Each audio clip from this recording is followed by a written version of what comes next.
సాక్ష్యం విందాం. దైవ సేవకుడు జోసఫ్ గారు నాకు ఎలా పరిచయం అంటే, మరి మేము కిస్మత్పూర్ వెళ్ళి ఇంటికి తిరిగి వచ్చే సమయం సికింద్రాబాద్కి వెళ్ళి ట్రైన్కి రావాలి. ఆ సమయంలో బస్సులో పరిచయం అయ్యాను. దేవుని స్తోత్రం చెప్పండి, హల్లెలూయా.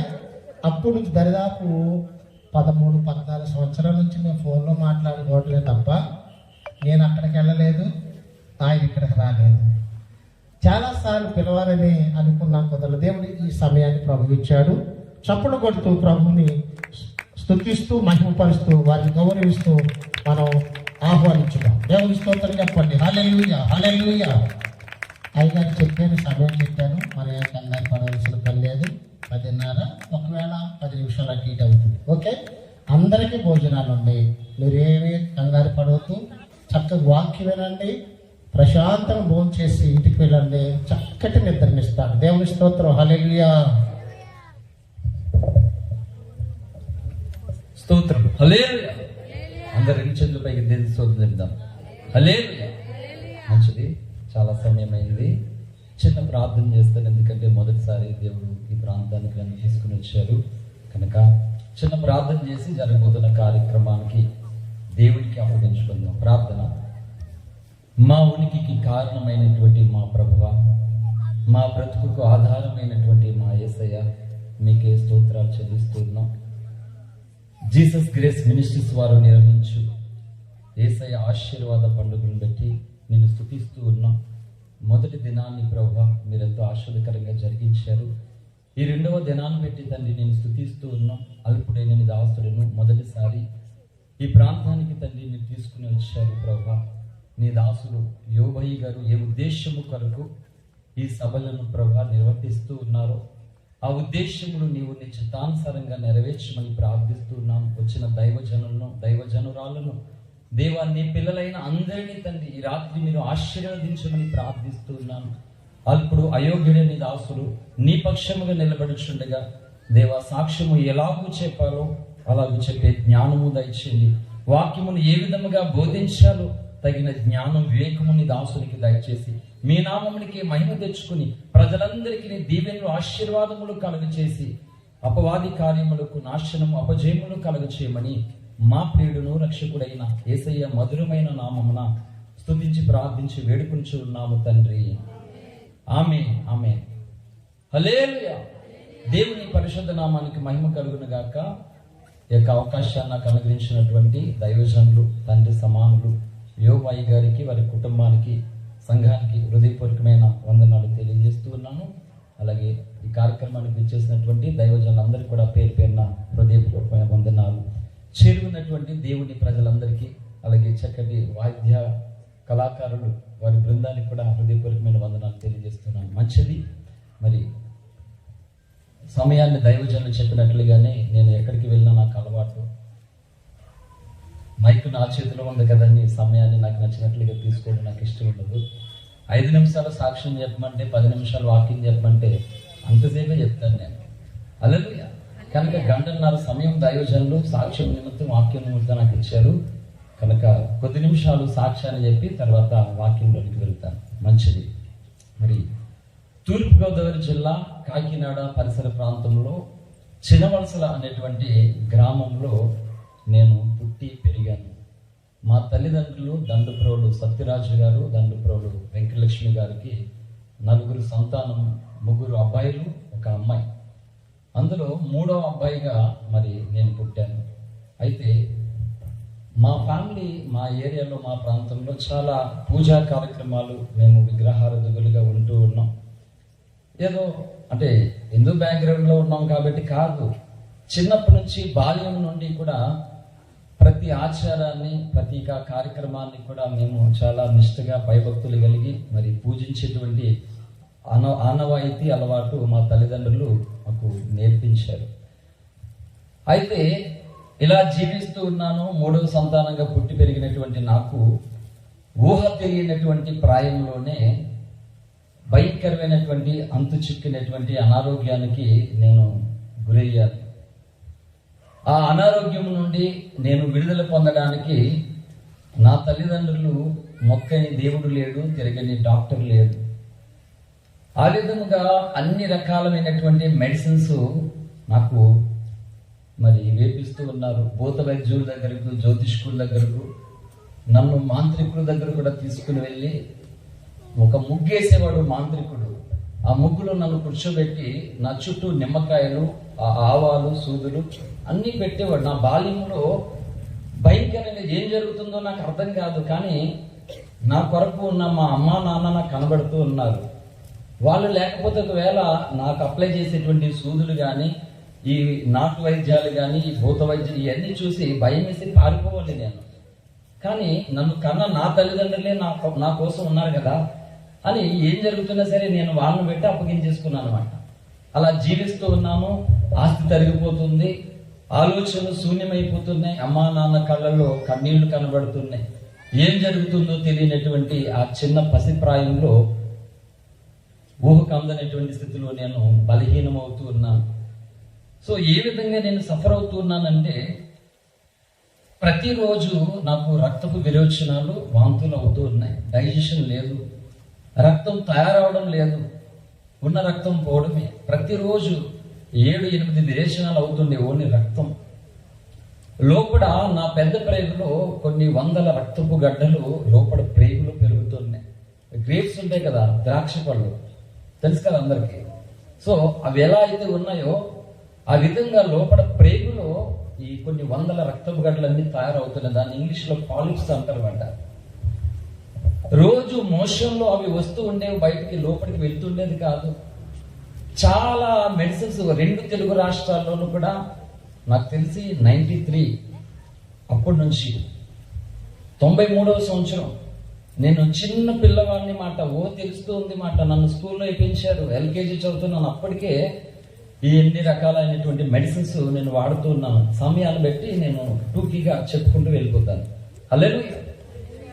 మరి ఈ విధంగా ఎన్ని రకాలమైనటువంటి మెడిసిన్స్ వాడుతున్నా కానీ మనశ్శాంతి లేనటువంటి పరిస్థితుల్లో అమ్మ నా కోసం ఏడుస్తూనే ఉన్నది. ఈ విధంగా మరి ఎన్నో మెడిసిన్స్ వాడిన తర్వాత 98లో జంప్ చేస్తూ వస్తున్నాను. 98లో హార్ట్ అటాక్ వచ్చి నాన్నగారు చనిపోయారు. ఇంకా మాకున్న ఆధారం నాన్న లేకపోయేసరికి అమ్మ దిక్కుచోచం స్థితిలోకి వెళ్ళిపోయి దాదాపు 1 సంవత్సరం రూమ్లో నుండి బయటికి రాలేదు. ఈలోగా నా ఆరోగ్యం క్షీణించిపోతూ ఉంది. ఎలాగైనా నన్ను బ్రతికించుకోవాలని కాకినాడలో సప్తగిరి డాక్టర్ ద్వారా హైదరాబాద్కి రిఫర్ చేశారు. మొత్తానికి ఎన్నో ప్రయత్నాలు చేయగా బ్రతకడానికి అవకాశం లేదు. అయితే ఆపరేషన్ అయితే చేయాలి, కానీ చెప్పలేము, ఆపరేషన్కి ₹1,00,000 కావాలని 2001లో మరి హైదరాబాద్కి Banjara Hills road number 1 global hospital doctor Ravindranath గారు నాకు మేజర్ ఆపరేషన్ చేసి నాకున్న పెద్ద ప్రేగును తీసేశారు. 2001లో నాకు ఒక ప్రేగు తీసేశారు. ఆ రోజు ₹1,00,000 అయింది ఆపరేషన్కి. ఆ రోజుల్లో మా అమ్మ కూలి పని ఎంత వచ్చేదంటే ₹20 వచ్చేది రోజుకి. తెల్లవారుజామున వెళ్ళేది అమ్మ, మధ్యాహ్నం 1 గంటకు వచ్చేది. ₹20 కూలి పనితో ₹1,00,000 అప్పులు చేసి ఎన్నో తిప్పలు పడి నన్ను బ్రతికించుకోవాలని నా కన్న తల్లి చాలా ప్రయాసపడింది. అన్ని రకాల పూజలు చేసింది. అవే మాకు అలవాటు అయినాయన్నమాట. తీరా ఆపరేషన్ అయిన తర్వాత కేవలం 6 నెలలు నేను నార్మల్గా ఉన్నాను. తర్వాత మరలా మోషన్లో నాకు రక్తం పోతూ, వామిటింగ్స్ అవుతూ సేమ్ సెంటెన్స్ మళ్ళీ చిన్న ప్రేగులోకి వచ్చేసింది. అప్పటికే తండ్రిని పోగొట్టుకున్న నేను, తల్లి భయంకరంగా శ్రమ పడుతుంది, కష్టపడుతుంది నా కొరకు.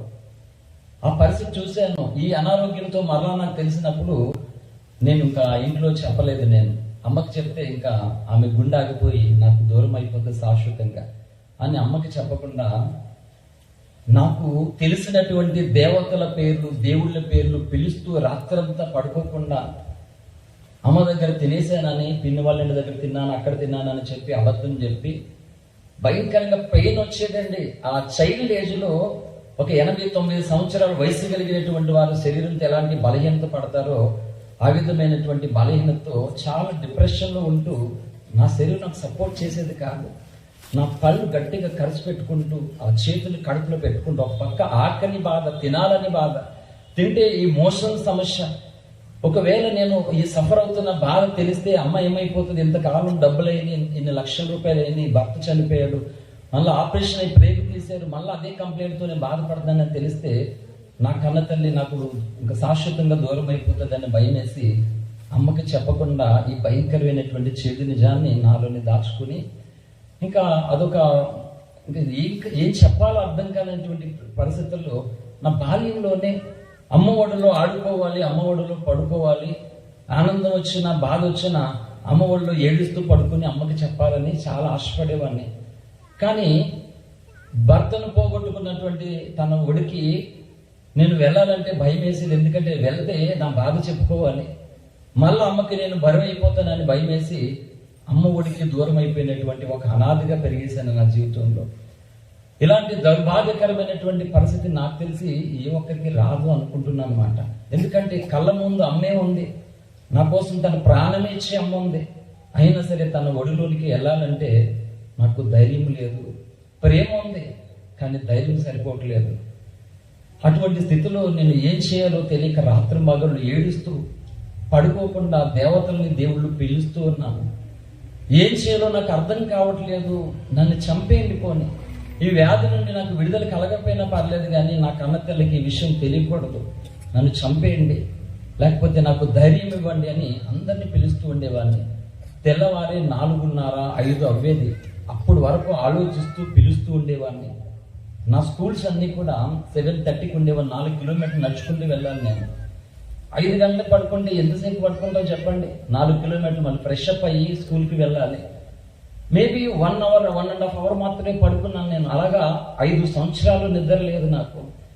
ఈ రాత్రంతా ఏడుస్తూ ఖాళీ కడుపుతో బాధపడుతూ అమ్మకి నిజం చెప్పలేక, ఏ ఒక్కరికి చెప్పలేక కన్నీరే ఇంకా దుర్భరకరమైనటువంటి పరిస్థితి మాట. ఇలాంటి జీవితంతో జీవిస్తున్నటువంటి నేను రాను లోపల సైజు పెరిగిపోతుంది. మోషన్కి వెళ్తే గంటన్నర పడుతుంది. అలాగే 7 సార్లు 8 సార్లు వెళ్ళాలి, లేకపోతే కడుపులో ఇంకా కొంచెం రిలీఫ్ అవ్వదు మాట. అది బయటకు వచ్చేయడం, స్త్రీ డెలివరీ అవుతున్నటువంటి పరిస్థితి మాట. ఈ మోషన్ అవడం అనేది అంత భయంకరమైనటువంటి పరిస్థితి. అయితే తట్టుకోలేక, నా వల్ల కాలేక ఎన్నోసార్లు లెటర్ రాసుకున్నాను. అమ్మా నన్ను క్షమించు, నేను చనిపోతూ ఉన్నాను, ఈ వ్యాధితో నేను బ్రతకలేను, ఇది తగ్గిందని మీరు అనుకుంటున్నారు కానీ తగ్గలేదని. కాకినాడ రైల్వే ట్రాక్ దగ్గరికి తల పెట్టడానికి వెళ్ళాను. అడవిలో మడచెట్టు దగ్గరకు ఉరేసుకోవడానికి వెళ్ళాను. కృష్ణలో ఎండ్రేను. సో ఒక వ్యక్తి మరణించడానికి ఎలాంటి సిచ్యువేషన్లు, ఎలాంటి దాన్ని క్రియేట్ చేసుకుంటాడో అవన్నీ నేను చేసుకున్నాను మరణించడానికి. కొన్నిసార్లు అనుకున్నాను నా శవం కూడా నా తల్లికి కూడా కనబడకు, అసలు నేను ఏమైపోయానో కూడా తెలియదు వాళ్ళకి. అలా ఉండాలని ప్రయత్నం చేశాను. అంతేకాదు మా ఇంట్లో నేను ఎంతో ప్రేమించేవారు నా కుటుంబం నన్ను. కానీ ఇంత ప్రేమిస్తున్న వారికి నేను దూరం అవడం నాకు ఇష్టం లేదు. కానీ ఈ వ్యాధి నన్ను చంపేస్తున్న అనుక్షణం.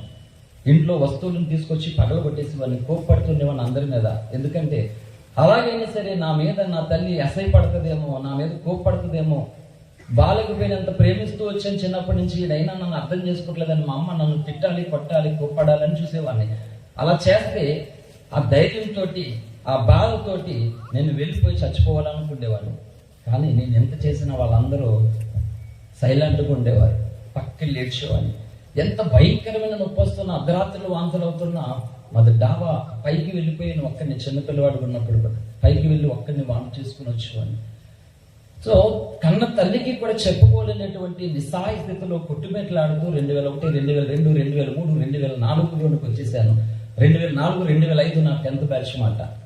నేను మా ఏరియాలోనే ఫస్ట్. నేను స్కూల్లో స్పోర్ట్స్లో కానీ స్టడీస్లో కానీ అన్నిట్లోనే ఫస్ట్. నేను డాక్టర్ల పిల్లలు, లాయర్ల పిల్లలు, పోలీసుల పిల్లలు, మాస్టర్ పిల్లలు వీళ్ళు నాతో పోటీ పడేవారు. అంటే ఒక కూలి పని చేసుకునేటువంటి కొడుకుతో ఎంతమంది పోటీ పడేవారు. అలా చదివేవాడు నేను. కానీ ఆరోగ్యమే మహాభాగ్యం, అది లేదు నా బ్రతుకెందుకు, ఈ చదువులు ఎందుకు, ఈ సర్టిఫికేట్లు ఎందుకు అని అనుకునేవాడిని నేను. ఇప్పుడు 10th క్లాస్లో వచ్చేసరికి అసలు ఈ భయంకరమైన వ్యాధితో కడుపుబ్బరం అయిపోయి ఏం చేయలేని స్థితిలో ఫెయిల్ అవుతా, నేను పాస్ కూడా కాదు. ఎగ్జామ్లోకి వెళ్ళేసరికి మార్క్స్ రావట్లేదు. టీచర్స్ తిడుతున్నారు, బాగా చదువుతా ఉంటే నీకు కమ్ములు వచ్చింది కదా అని వాళ్ళు మాట్లాడుతూ ఉండేవారు. నైట్ అంతా ఇంటికడదే బాధ. స్కూల్లోనేమో ఆటలు పాటలు, ఇంటికడేమో కడుపు కాలుకుని ఏడుస్తూ ఉండేటువంటి పరిస్థితి. ఎలా అయితేనే ఇంకా నిస్సాస్థితిలో ఉన్నాను. నేను ఫెయిల్ అయితే నా తల్లి ఎంతో కష్టపడి చదివిస్తుంది, ఆమె తట్టుకోలేదు అని మరి నేను ఇప్పటి వరకు 2001 నుంచి అన్ని చేసి పిలిచి అలసిపోయి దేవుళ్ళు అలసిపోయి అప్పటికి మా చిన్న అన్నయ్య కొత్తగా ప్రభు దగ్గరికి వెళ్తూ ఉన్నారు.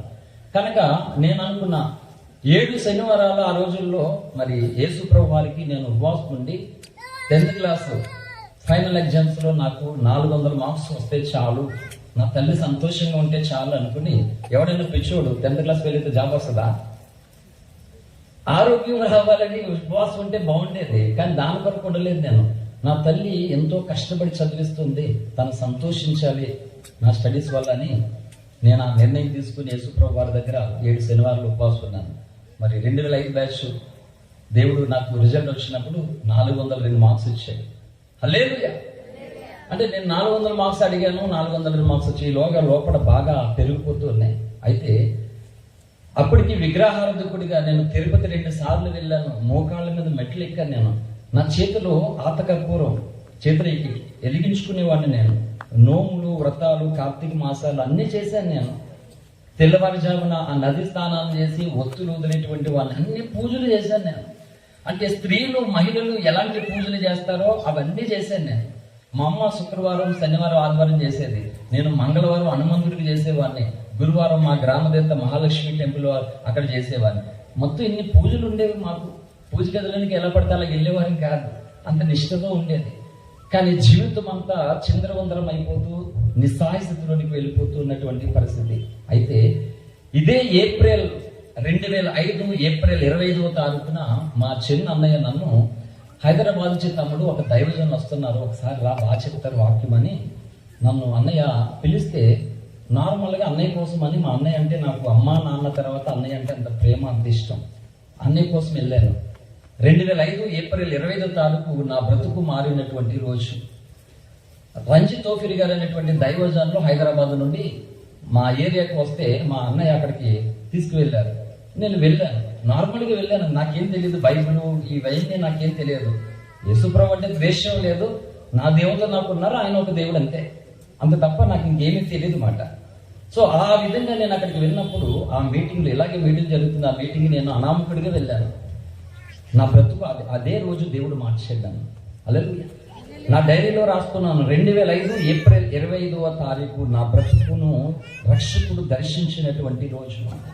ఆ రోజు యేసయ్య మధురమైనటువంటి ప్రేమ నాకు ఆ మీటింగ్లో దొరికిందండి.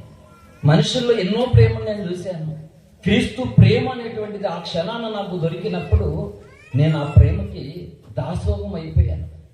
ఎంతో మంది నమ్మినటువంటి క్రైస్తవుని నేను చూశాను, అంత ప్రేమ నాకు ఇప్పుడు కనబడలేదు. నిజంగా క్రీస్తులో ఎంత ప్రేమ ఉందా? దేవతలు అనబడిన వారు, దేవుళ్ళు అనబడిన వారు అనేకులు ఉన్నారు, ఎవరిలో ఎలాంటి ప్రేమ కనబడలేదు. ఎంత ప్రేమ మూర్త యేసయ్య అని ఆ రోజు ఆ మీటింగ్లో దేవుడు నన్ను దర్శిస్తే, మరి ఆ విధంగా నేను 2005 జూన్ 5వ తారీఖున మొట్టమొదటి ఆదివారపు ఆరాధనకు నేను వెళ్ళానమాట. వెళ్ళిన తర్వాత దేవుని సన్నిధిలో ఉన్నటువంటి ఆ ప్రసన్నత, ఆ ఆనందాన్ని నేను అనుభవిస్తూ, నేను ఒక రోగిని మర్చిపోయాను, నాన్నగారిని పోగొట్టుకున్నాను, ఆస్తిని పోగొట్టుకున్నాను, ఇటువంటి వ్యాధితో నన్న సంగతే మర్చిపోయి నేను చాలా ఆనందిస్తూ ఉన్నాను అన్నమాట. ఎంత ఆనందంగా క్లోజింగ్ ప్రేయర్ చేసరికి బాధపడుతున్నాను నేను, అప్పుడే అయిపోయింది ఆ ప్రేయర్ అని చెప్పేసి బాధపడుతున్నాను. సో ఆ విధంగా నేను చర్చికి వెళ్తూ 2 నెలల 14 రోజులు జూన్ నుండి ఆగస్టు వరకు నేను వెళ్ళినప్పుడు మరి నాకు అర్థమయ్యింది, లోకరక్షకుడు సర్వ మానవాళి పాప విమోచన కొరకు ఈ భూమి మీదకి మానవ రూపంలో అవతరించి తన రక్తాన్ని చిందించి ప్రాణం పెట్టి తిరిగి లేచిన వాడు యేసు మాత్రమైనటువంటి సత్యాన్ని మరి దేవుడు నాకు అర్థమయ్యేటట్లు చేశాడు. మాకు చెప్పినటువంటి పాస్టర్లు కూడా, ఎందుకంటే నేను హిందూ బ్యాక్గ్రౌండ్ నుంచి వచ్చాను, పురాణాలు చదివాను, 14 రోజులు వాల్మీకి రాసినటువంటి రామాయణం మొత్తం చదివాను కూర్చుని, బయటకి ఎక్కడికి వెళ్ళకుండా. విజయవాడ పబ్లిషర్స్ వాళ్ళు ప్రింట్ చేసినటువంటి వాల్మీకి రామాయణం 14 రోజులు చదివాను. రోజుకి 1000 సార్లు రామ రామ అంటూ ఉండేవాడిని. మా తాతయ్య దగ్గర పురాణాలు నేర్చుకున్నాను. ఆయన చెప్పేవాడు, రామ రామ అంటే పాపాలు పోతాయి అని చెప్పేవాడు తాతయ్య. అలాగంటే నేను ఎన్నిసార్లు అంటే అన్ని పాపాలు పోతాయి మాట నాకని నేను నమ్మి రోజుకి 1000 సార్ల కంటే ఎక్కువగా పిలిచేవాడిని. మరి అటువంటి నేను ఈ 2 నెలల 14 రోజులు వాక్యం వింటున్నప్పుడు రక్షకుడు యేసు మాత్రమే, మోక్షానికి వెళ్ళాలంటే యేసు మాత్రమే సత్యం వినబడుతున్నప్పుడు పాస్టర్ గారిని అనేక ప్రశ్నలు అడిగాను నేను. దేవుడు అవన్నీ నాకు నివృత్తి చేశాడు. ఎట్టకేలకు నిజమే, నేను ఇంతమందిని ఆరాధిస్తున్నప్పుడు నా కోసం మరణించి తిరిగి లేచిన వారు, పతనమైపోతున్న మానవాళి కొరకు దేవుడు దిగి వచ్చి మరి బాగు చేసినట్లుగా ఎవరో కనబడలేదు. అర్థమైంది. 2 ఏళ్ళు 14 రోజులు నిన్న వెళ్ళిన తర్వాత, ఓహో ఇంతవరకు నేను ఎందుకు మరణించకుండా బ్రతికాను, ఎందుక అనే సత్యం నాకు అర్థమైంది. వెంటనే మా చిన్నతో చెప్పాను, నేను బాప్తిజం తీసుకోవాలనుకుంటున్నానని. పెద్ద నీకు అమ్మకి తెలియదు, సీక్రెట్ బాప్తిజం తీసుకున్నాను. 2005 ఆగస్టు 19వ తారీఖున మరి నేను త్రియేక దేవుడిని నా రక్షకుడని అంగీకరించి ముంచుట బాప్తిజం తీసుకుని నా జీవితాన్ని ప్రభుకి అప్పగించుకున్నాను. 2005 ఆగస్టు 19వ తారీఖున ముంచుట బాప్తిజం తీసుకుని మరి దేవుడి సంఘంలో నేను చేర్చబడ్డాను. హల్లెలూయా. అప్పుడు ఒక సమర్పణ చేశాను దేవుడి దగ్గర. ప్రభువా, ఇంతవరకు నేను ఒక విగ్రహారాధకుడిని, ఎందుకు పుట్టానో ఎందుకు బ్రతుకుతున్నానో తెలియనటువంటి వాడిగా నేనున్నాను.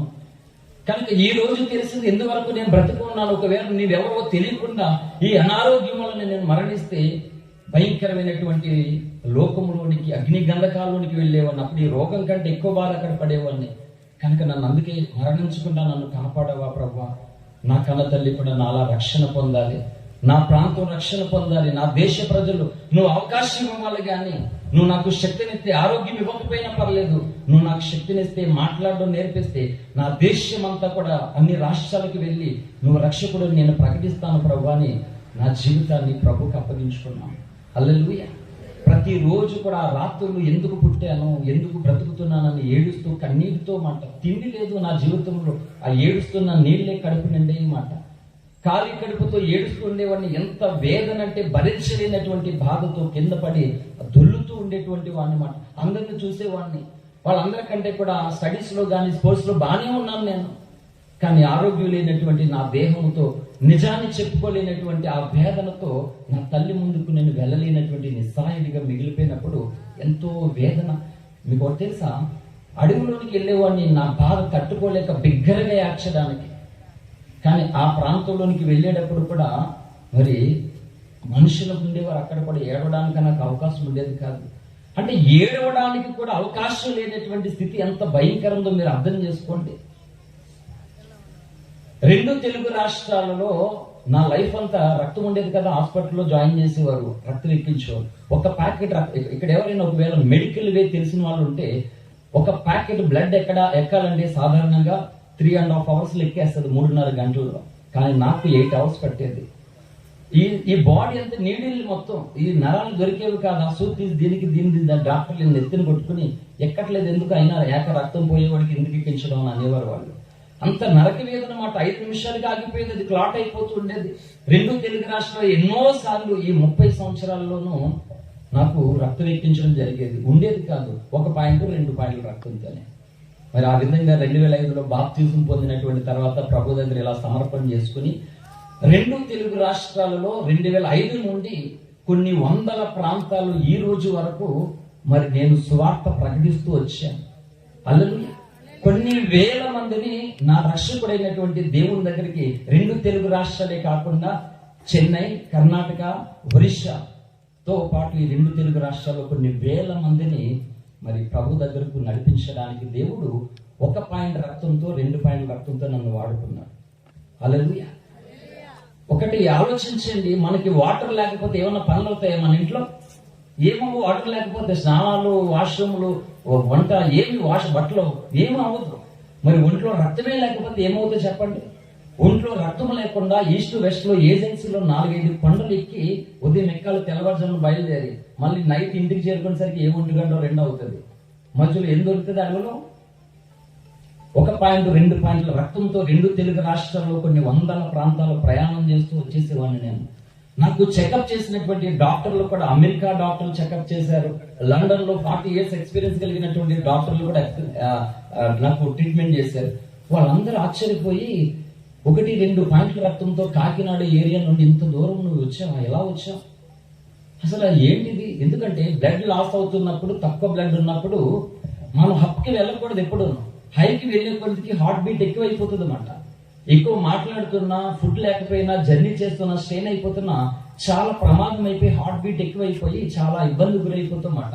ఎందుకంటే నా ఎయిమ్ ఏంటంటే, నా అంబిషన్, నేను ఒక డాక్టర్ని అవ్వాలి, నేనున్న పంచాయతీలో హాస్పిటల్ పెట్టి పేద ప్రజలకు ఉచితంగా నేను వైద్యశాలలు చేయాలని నేను చాలా కసితో నిష్ఠతో అమ్మ ప్రేమతో చదువుకున్న వ్యక్తి అనమాట. టైం పాస్కో డబ్బులు ఉన్నాయని చదువుకోలేదు నేను. నా కన్న తల్లి కన్నీళ్లు తుడవడం కొరకు అనేక మంది ప్రజలను ఎలాగ నేను రోగిని కదా కొందరికి సహాయం చేయాలని నేను అలా పూనుకున్నాను. అది అవ్వలేదు. అదేవిధంగా నేను సమాజం పట్ల బాధ్యత కలిగినటువంటి వ్యక్తిని. నాది ఎవరైనా తప్పు అంటే నేను మార్చుకుంటా. అదే సమయంలో ఇంకొకరు అన్యాయంగా ఉంటే నేను సహించలేను. ఆ విధంగా నేను ఉన్నప్పుడు 2004లో మా ప్రాంతంలోనే నక్సలైట్ అవుదాం అనుకున్నాను. నేను సమాజ సేవ చేయడానికి కాదు, సమాజంలో ఊరు వాడలో ఎవడైతే దుర్మార్గుడిగా రౌడీగా బ్రతికి వీడి వల్ల ఆ ప్రాంతాలకు నష్టంగా ఉందో వాడిని లేపేద్దామని నక్సలైట్ అవ్వడానికి కూడా నేను ఒక స్క్రిప్టే రాసుకున్నాను. నేను అన్నీ చేశాను.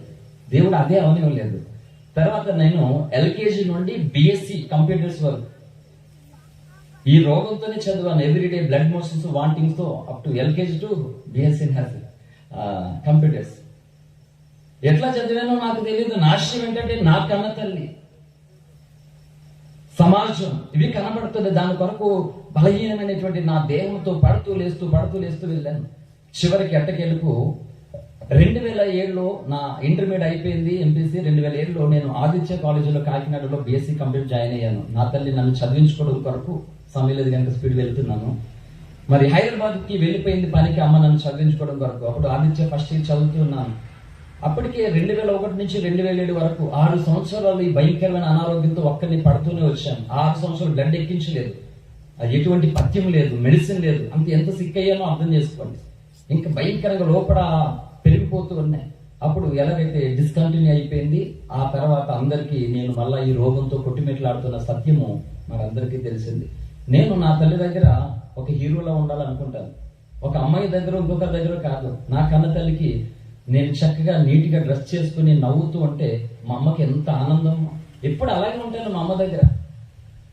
అటువంటిది ఇప్పుడు నేను 6 సంవత్సరాల తర్వాత నేను ఉదయించే సూర్యుడిని కాదు, నేను ఒక అస్తమించే సూర్యుడినమ్మా, మరణానికి చేరువైపోతున్నటువంటి వ్యక్తిని ఆమెకి కనబరుచుకోవాల్సినటువంటి పరిస్థితి ఏర్పడినప్పుడు గుండెలు పగిలేలా ఏడ్చాను.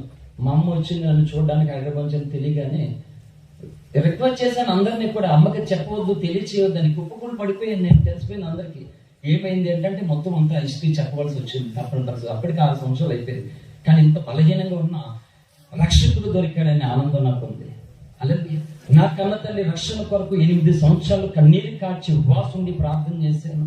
ఏ ఊరిలో పుట్టి పెరిగాను ఆ ఊరి కొరకు 12 సంవత్సరాలు కన్నీరు కార్చాను. ఆఫ్రికా అడవుల్లో ఆణిముత్యం అనేటువంటి సామ్యుయల్ మోరిస్ గారు రాసినటువంటి ఒక పుస్తకాన్ని చదివి అది ఒక ఇన్స్పిరేషన్ గా 12 ఏళ్ళు నేను ఆ ప్రాంత ప్రజల కొరకు కన్నీరు కార్చి ఉపవాసం ఉండి ప్రార్థన చేశాను. ఎందుకు చెప్పినా, యేసయ్యను నమ్ముతున్నటువంటి క్రైస్తవులు కనబడుతున్నారు, కానీ క్రీస్తు ప్రేమను చూపించే క్రైస్తవులు ఎక్కడో వేరుగా ఉన్నారు. ఈ రోజు ఆకాశంలో ఒకటే చంద్రుడు కనబడతాడు, ఎన్నో చుక్కలు ఉంటాయి. అలాగే క్రైస్తవులు ప్రతి స్థలంలో గుంపులుగా కనబడుతూ ఉన్నారు, కానీ వాళ్ళలో మాత్రం క్రీస్తు కనబడలేనటువంటి స్థితి అన్ని జనులు చూసేసరికి ఎదురు బ్రతుకులు అంతే, ఎన్నాళ్ళు చర్చికి వెళ్ళినా అని మాట్లాడుతూ ఉన్నారు. కనుక నా జీవితం ఏంటంటే, నా లోపల యేసయ్య నిన్ను చూపించాలి, లేకపోతే నాకు ఈ జీవితం వద్దు. నాకు రక్తం లేదు, ఆరోగ్యం లేదు, ఏమీ లేదు, కానీ నా లోపల మాత్రం నేను ఆరాధిస్తున్నాను, నువ్వు కనబడాలి ప్రభువా అనేటువంటి ఆశయంతో నేను 6 గంటలు, 8 గంటలు, 10 గంటలు, 12 గంటలు, 14 గంటలు ప్రార్థనలో ఎదిగేవాడిని. రోజు ప్రార్థన చేసేవాడిని, ఉపవాసాలు ఉండేవాడిని. బ్లడ్ లాస్ అవుతున్నటువంటి వ్యక్తులు ఉపవాసం ఉండకూడదు, వైద్య శాస్త్రం ఒప్పుకోదు. తెలుసా, ఒక అడ్వర్టైజ్మెంట్ ఎలా ఉంటుంది, Boost is the secret of my energy అని. అంటే ఈ బూస్ట్ తాగితే 6 కొడతామని సజెషన్ చెప్తారు. పిల్లలందరూ కాంప్లైంట్ బూస్ట్ మీద పడతారు అన్నమాట. అంతేకాదు, ఈస్ట్ గోదావరి డిస్టిక్ లో నేను క్రికెట్ ప్లేయర్ కూడా, సర్టిఫికెట్స్ కూడా ఉన్నాయి నా దగ్గర. అంటే ఏదో సాధించాలనేటువంటి కసి ముందు నా అనారోగ్యం కూడా ఒక రకంగా ఓడిపోయింది. కానీ ఇమోషనల్ ప్రాబ్లంతో ప్రతిక్షణం అనుక్షణం నన్ను వేధిస్తూ మనశ్శాంతి లేకుండా సిక్ అయిపోతూ ఉన్నాను అనమాట. నేను అనుకున్నాను, fasting is the secret of my energy అని. చెన్నైలో 2015లో వాకింగ్ చెప్పడానికి 3 రోజుల సభకు నేను వెళ్ళినప్పుడు అప్పుడు చెప్పాను, boost is the secret of my energy కాదు, fasting is the secret of my energy. ఉపవాస ప్రార్థనలో ఉన్నటువంటి శక్తిని నేను నా బాల్యం నుండి నేను పొందడం నేర్చుకున్నానండి. హల్లెలూయా. ఈ రోజుకి నేను ఆపలేదు. 100 రోజుల ఉపవాసం మొన్న ముగించాను 100 రోజుల ఉపవాసం. 50 రోజులు, 40 రోజులు, 30 రోజులు, 10 రోజులు, వారం రోజులు, 3 రోజులు, ఒక్క రోజు ఉపవాసంతో ప్రారంభించాను. 100 రోజుల దాకా దేవుడు నన్ను తీసుకెళ్ళాడు. ఆ శక్తి నాకు తెలుసు. కానీ బ్లడ్ లాస్ అయ్యే వాళ్ళు ఉండకూడదు. అసలు అది చాలా ఇబ్బంది అవుతుంది. కనుక ఎప్పుడు ఆరోగ్యం కుదురుతుందో తెలియదు నాకు. మరి ఎప్పుడు చేస్తాను ఉపవాస ప్రార్థన, ఎప్పుడు చేస్తాను దేవుని పరిచర్య? కనుక మొండిగా తెగించి వెళ్తే దేవుడు అలా వాడుకున్నాడు. ఎట్టకేలకు మరి 2001 ఇలా విషయం అందరికీ తెలిసిపోయేసరికి ఇంకా నా జీవితం నిస్సహాయమైన స్థితిలోకి వెళ్ళిపోయిందండి. అమ్మకి ఈ విషయం తెలిసిపోయింది. ఇప్పుడు స్వార్థ చెప్పలేను, నేను చదువు మిస్ అయిపోయింది, ఏం చేయలేని పరిస్థితి, ఇంకేం చేయాలి? అవసరాన్ని బట్టి ఇక చిన్న చరణం సమయాన్ని ముగిస్తాను, నేను అందులోనే ఉంటాను. ఎందుకంటే పాస్టర్ గారు కూడా చెప్పారు, బాబు నీ పాటలు మధ్య మధ్యలో చూస్తూ అని. అవసరాన్ని బట్టి హల్లెలూయా.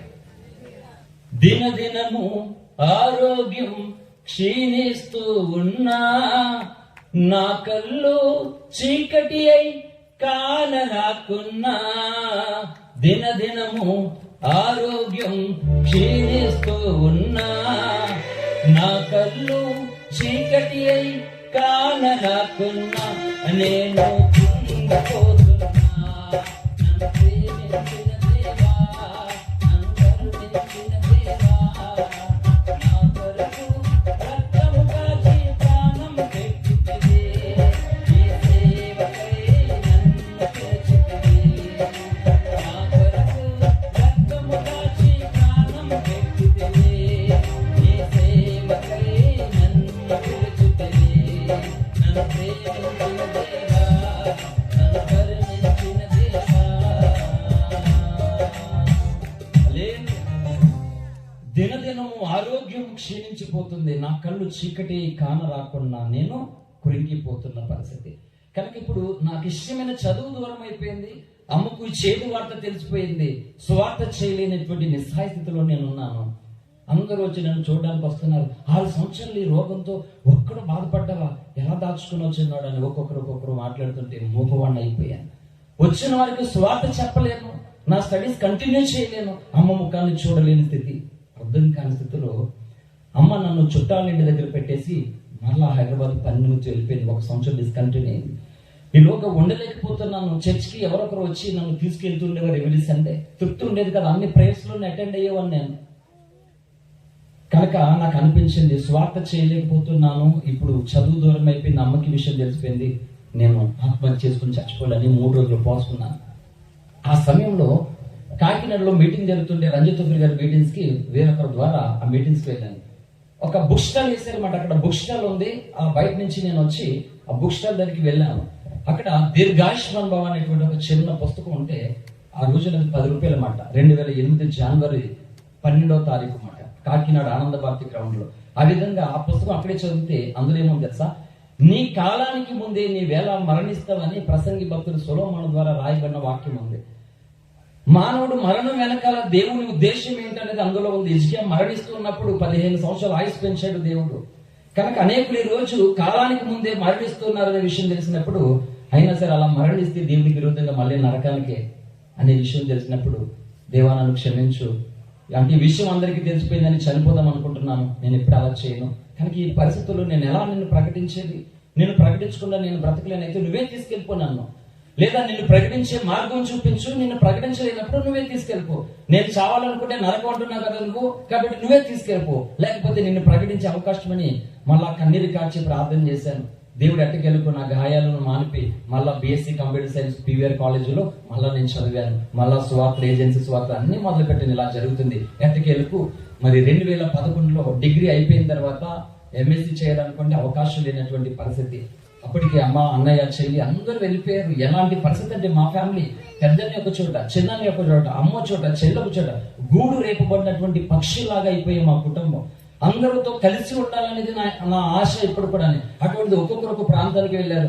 చివరికి అందరూ అమ్మ దగ్గరకు చేరారు. నేను ఒక్కడిని డిగ్రీ నిమిత్తం ఉండిపోతే కాకినాడలో ఎప్పుడు అవుతుందా అని ఆస్తి ఎదురు చూసి 2011 వెళ్ళాను. ఈలోగా ప్రభు నన్ను పరిచర్యకు పిలుస్తూ ఉన్నాడు. ప్రభు మాట్లాడుతూ ఉన్నాడు. అనేక ఇలాంటి పబ్లిక్ మీటింగ్ లో, జోసెఫ్ నా కుమారుడా, నా సేవ కొరకు నేను ఏర్పాటు చేసుకున్నాను, నువ్వు చావు, సజీవుడికి నా క్రియలు వివరిస్తావు, నేను నిన్ను స్వస్థపరుస్తానని ప్రభు మాట్లాడుతూ వచ్చాడు. నేను సేవ నేను ఎక్కడ చేయాలి, నేనైతే స్వార్థకుడిగా మిగిలిపోతాను, సంఘాలు కట్టి వాక్యం నాకు రాదు ప్రభా అని నీ కోసం చెప్తాను అంతే, నాకు వద్దని నేను అంటున్నాను. ప్రభు మాట్లాడుతూ వచ్చాడు. అలా హైదరాబాద్ లో నేను 2011 వెళ్ళిపోయాను. అక్కడ బెంగళూరు, ముంబై, లక్నో 2 తెలుగు రాష్ట్రాల వరకు వెబ్ డిజైన్ కోర్స్ నేర్చుకున్నాను, .NET కోర్స్ నేర్చుకున్నాను, రాజ్ టెక్నిక్ ఇన్స్టిట్యూట్ లో హంబర్పేట, హైదరాబాద్ లో అన్ని నేర్చుకున్నాను. ఉద్యోగం చేయాలి, నా తల్లిని ఎన్ని అప్పుడైతే అయిపోయాడో నా వల్ల క్లియర్ చేయాలి, మిగిలినటువంటి వారికి సంఘానికి నేను సహకరించాలి, అన్ని ప్లాన్స్ ఉన్నాయి. కానీ బాడీ సపోర్ట్ చేయట్లేదు. మళ్ళీ అదే పరిస్థితి, మళ్ళీ రక్తం ఎక్కించడం, హాస్పిటల్, మళ్ళీ పరిచర్య, ఎన్ని పరిస్థితుల్లో ఇంకా చుట్టుముడుతూనే ఉన్నాయి పరిస్థితి. ఈలోగా దేవుడు మొత్తానికి 2014 వరకు హైదరాబాద్ లో జాబ్ చేసుకుంటూ అక్కడ ఉన్నాను. నా ఫింగర్స్ కూడా కంప్యూటర్స్ టైప్ చేయడానికి ఈ సపోర్ట్ చేసేవి కాదు, చాలా వీక్గా ఉండేది బాడీ. ఎట్లా వర్క్ చేసేదో తెలియదు. అంటే అమ్మని కష్టపెట్టొద్దు, బాధ పెట్టొద్దు అనే ఆలోచనతో మొండిగా నేను ముందుకు వెళ్తుండేవాడిని. హాస్పిటల్లో బ్లడ్ ఎక్కిస్తున్నప్పుడు ఆ చుట్టూ ఉన్న వాళ్ళని చూసేవాడిని, నేను ఏడుస్తుండేవాడిని తట్టుకోలేక. ఈ నొప్పితోటి దేవుడు చూపించేవాడు వాళ్ళని. నేను చనిపోతే నేను నరకానికి వెళ్ళను, కానీ వాళ్ళు చనిపోతే నరకానికి వెళ్తారు దృశ్యాన్ని చూసినప్పుడు నేను అట్లానే ఉండి వాళ్ళతో మాట్లాడేవాడిని, ఆ పేషెంట్లతో మాట్లాడేవాడిని. అలా యానము గవర్నమెంట్ హాస్పిటల్లో ఒక సండే నేను హాస్పిటల్లో ఉండిపోయి బయటకు వెళ్ళడానికి అవకాశం లేదు. సండే విషయంలో నా తీర్మానం ఏంటంటే, సండే ఉంటే నేను దేవుని సన్నిధిలో ఉండాలి, లేకపోతే సమాధిలో ఉండాలి. 3వ ప్లేస్ లో నేను ఉండొద్దు. ఇది నా తీర్మానం. ఫ్రెండ్ పెళ్లి, ఇంకొకరి పెళ్లి, ఆరాధన తర్వాత ఏదైనా సరే అటెండ్ అవ్వాలంటే ఆరాధన వదులుకుంటే నేను అటెండ్ కాలేదు. ఈ 19 సంవత్సరాల క్రైస్తవ జీవితంలో 9 సండేలు నేను మిస్ అయ్యాను.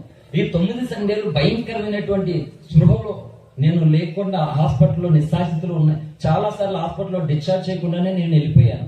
ఆ డిశ్చార్జ్ చేసే సమ్మర్ సర్టిఫికేట్ ఏమన్నా నాకు జాబ్ ఇంటర్వ్యూకి ఉపయోగపడతాయి అని బయటికి వెళ్ళిపోయాను. యానంలో ఒక రోజు అలాగే ఉండిపోతుంది. దేవుడు నాతో మాట్లాడాడు. యానం గవర్నమెంట్ హాస్పిటల్ ఒక సండే నేను వాక్యం చెప్పాను. 5 మారు మనసు పొంది రక్షణ పొందారు. హల్లెలూయా. 5 ఈ రోజు కూడా యానం మీరు వస్తే చెప్తాను వాళ్ళ పేర్లతో సైతం.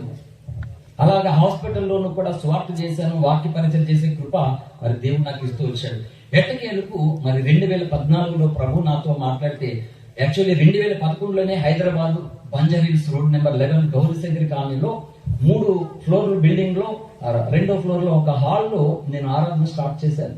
చాలా మంది, అది ఒక స్లమ్ ఏరియా మాట, చాలా మంది స్త్రీలు కూడా వస్తూ ఉండేవారు. ఒక 30 మంది వచ్చేవారు ఆ రోజుల్లో. అప్పుడు రోజు వాకింగ్ చెప్పుకొని అందరు డ్యూటీకి వెళ్ళి వస్తారు. 7 to 9 ఆరాధన జరుగుతూ ఉండేది. అట్లా చాలా మంది మారు మనసు పొందేవారు. రకరకాల ఏం చర్చికి వెళ్ళినా పర్లేదు, ఏసై దగ్గరికే కదా అనేటువంటి రీతిలో నేను అందరినీ నడిపించాను. చివరికి ప్రభు మాట్లాడితే నాతో, నేను అక్కడ నుంచి ఏ ప్రాంతానికి నేనైతే ఉన్నానో అక్కడికి వచ్చేమని దేవుడు చెప్పాడు. మరి ఆ విధంగా 2015 మే 8వ తారీఖున నేను అభిషేకం తీసుకుని దేవుని సేవకునిగా హస్తనిక్షేపం పొంది యానంలో నేను పరిచర్యకి వెళ్ళిపోయాను. ఆ టైంలో మా ఏరియాలో ఉన్నటువంటి ఇండియాలోనే నెంబర్ 1 ప్రాజెక్ట్ అయినటువంటి ముఖేష్ అంబానీ గారిది రిలయన్స్ ఇండస్ట్రీస్ మా ఏరియాలో ఉంది. దాంట్లో నాకు ఆఫర్ వచ్చింది. దాంట్లోకి నేను వెళ్ళలేదని చెప్పేసి మా అమ్మ నాతో మాట్లాడడం మానేశారు.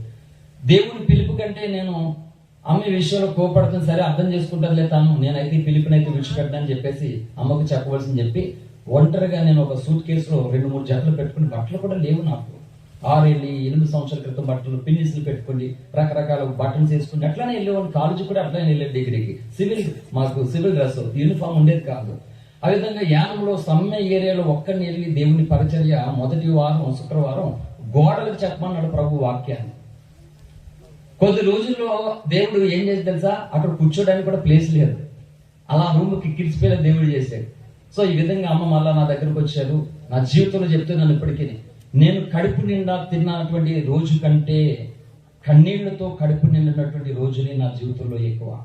అటువంటి స్థితిలో ఉన్నటువంటి నేను ముగిస్తున్నాను ఫైనల్ గా వాక్యము.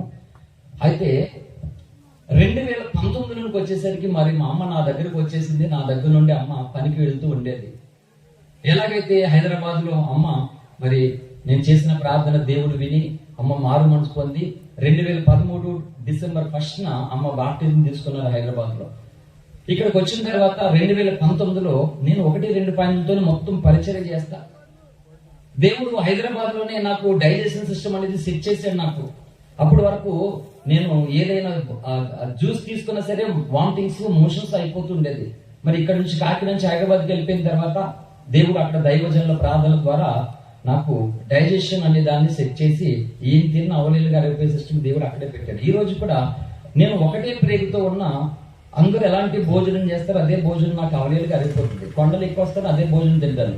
ఈ కొండ కింద ఉన్న వాళ్ళకి ఆ భోజనం అరగడానికి లేట్ నైట్ అయితే, మరి సేవా పరిచయలో లేట్ నైట్ తినాలి, లేట్ నైట్ పడుకోవాలి. కానీ నాకైతే అరగడం ప్రాబ్లం అయితే ఏమీ లేదు, అది దేవుని మహాకృప అంతే. అలాగే అయితే ముగింపులో ఎలాంటి పరిస్థితి అంటే 2019లో అమ్మ హెల్త్ ఇష్యూ అయింది, హాస్పిటల్ తీసుకెళ్ళాం. చివరిగా మరి అమ్మ పరిస్థితి ఎలా ఉందంటే 2019 డిసెంబర్ 9వ తారీఖున అమ్మ గొంతు క్యాన్సర్ తో లాస్ట్ స్టేజ్ తో కేవలం కొద్ది రోజులు మాత్రమే ఉంటుంది, నెలలు కూడా లేదు. ఇంతకాలం మరి ఎందుకు మీరు చూసుకోలేకపోయారు అన్నారు. వేరే ప్రాబ్లం అనుకుని మేము మెడిసిన్ వాడిపించాం, మాకు తెలియలేదు. ఇప్పుడు ఎంతో ఆరోగ్యంగా ఉండేటువంటి నా కన్న తల్లి 30 సంవత్సరాలు నేను ఎప్పుడు ఆరోగ్యవంతుని అవుతాను, పెళ్లి చేసుకుంటాను, బాగుంటానని ఎన్నో కలలు కలిగి ఎన్నో పూజలు చేసింది నా తల్లి కొద్ది రోజుల్లో శాశ్వతమైనటువంటి లోకాలకు వెళ్ళిపోతుంది, నన్ను వదిలేసి అనేటువంటి విషయాన్ని తెలిసినప్పుడు నేను మోగవాడిని అయిపోయాను, పిచ్చోని అయిపోయాను. ఏమీ మాటలు రావట్లేదు, ఇంకా నేనేంటో నాకు అర్థం కాలేనటువంటి పరిస్థితుల్లో ఏం చేయలేనటువంటి స్థితి. అప్పుడు ఇంకా నాకున్న ఆధారం ప్రభు పాదాలు తప్ప వేరే ఆధారం నాకు లేదు. యేసయ్య దగ్గర 50 రోజులు ఉపవాసం ఉన్నాను, నాకు అమ్మ కావాలని. అప్పుడు 1 పాయింట్ రక్తం ఉంది, నాకు బలహీనంగానే ఉన్నాను. అలాగే పరిచయం జరుగుతుంది. వీడియో ఇందాక పాస్టర్ గారు కూడా చూపించాను, అది అవకాశం ఇప్పుడు టైం సేవ్ చేసుకోవాలి కనుక చూపించలేని వీడియో. తర్వాత మీకు కావాలంటే పాస్టర్ గారు వాట్సాప్ పెడతారు. మీకు బయట పెట్టేశారు, నన్ను బ్రీతింగ్ అవ్వట్లేదు, 1/2 పాయింట్ రక్తంతో ఉన్నాను. అమ్మ 50 రోజులు అమ్మ బ్రతకాలి, లేకపోతే నాకు వద్దు, ఇంకా నాకు అమ్మ కావాలి యేసయ్య, ఈ పరిచర్య నేను చేయలేను, నాకు ఎవరు లేరు, ఇక ఆ నాన్న లేకుండా ఉన్నాను, అమ్మ కూడా లేకుండా నేను అనాథన అయిపోతే నాకు వద్దు, అమ్మ కావాలని 50 రోజులు నేను ఉపవాసం ఉన్నాను. మా సంఘం వచ్చి పాస్టర్ గారు ఇన్ని రోజులు మీరు మొండిగా చేశారు, ఇప్పుడు మీకు రక్తమే లేదు, మొత్తానికి మీరు ఎంత ఎలా ఉన్నారో తెలుసా, మీలాంటి సేవకుడు మళ్ళీ మాకు దొరకరు, అసలు మీకు ఏమన్నా అవుతే మేమేమైపోతాం, పాస్టర్ గారు మీరు ఉండొద్దు, మేము ఉంటాం మీ అమ్మగారి కోసం ఉపవాసం అని వాళ్ళు కన్నీళ్లు కలిస్తే నేను ఒకటే చెప్పాను, ఈ పాస్టర్ చచ్చిపోతే ఈ బోల్డ్ పాస్టర్లు ఉన్నారు, బోల్డ్ మంది పాస్టర్లు ఉన్నారు, కానీ అమ్మ చనిపోతే నాకు బోల్డ్ మంది అమ్మలు లేరు, ఒకటే అమ్మ. కానీ ఒకటే పాస్టర్ ఉన్నాడు, బోల్డ్ మంది వస్తారు పాస్టర్లు. సంఘాలకు కరివేం వచ్చింది ఈ రోజు, ఈ పాస్టర్ కాకపోతే ఆ పాస్టర్ సంఘాలు ఎత్తుకుంటున్నారు కదా. కనుక నాకు అమ్మ కావాలి, అమ్మ లేకపోతే నేను చేయలేను, నా వల్ల కాదు, మీరు ఏం చేస్తారో చేసుకోండి అని మొండిగా నేను అమ్మ కోసం నా కోసం మేము సంఘం. ఆ ఏరియాలో ప్రతిరోజు 2 తెలుగు రాష్ట్రాల్లో గుంపులు నన్ను చూడడానికి వచ్చారు. ఒక రూమ్ లో అమ్మ చావు బ్రతుకుల మధ్య పొరప్రాణంతో, ఒక రూమ్ లో నేను. నీళ్లు తాగడానికి లేదు, అమ్మ నా దగ్గరికి రావడానికి లేదు, నేను అమ్మ దగ్గరికి రావడానికి లేదు. అటువంటి స్థితిలో భయంకరమైనటువంటి స్థితి మాట. అప్పుడు కూడా అమ్మను చూడాలి, అమ్మ ఊళ్ళో పడుకోవాలని ఆశ ఉంది, కానీ నన్ను ఆ టైంలో అమ్మ అలా చూస్తే ఆమె ప్రాణం వదిలేస్తుంది. ఇలాంటి స్థితిలో ఇంకా లాస్ట్ స్టేజ్ లో నన్ను ఇంకా చనిపోయాడు, బ్రతకడు ఇంకా, డాక్టర్లు అందరూ చెప్పారు, అందరూ చూడడానికి వచ్చి అన్నీ చేశారు.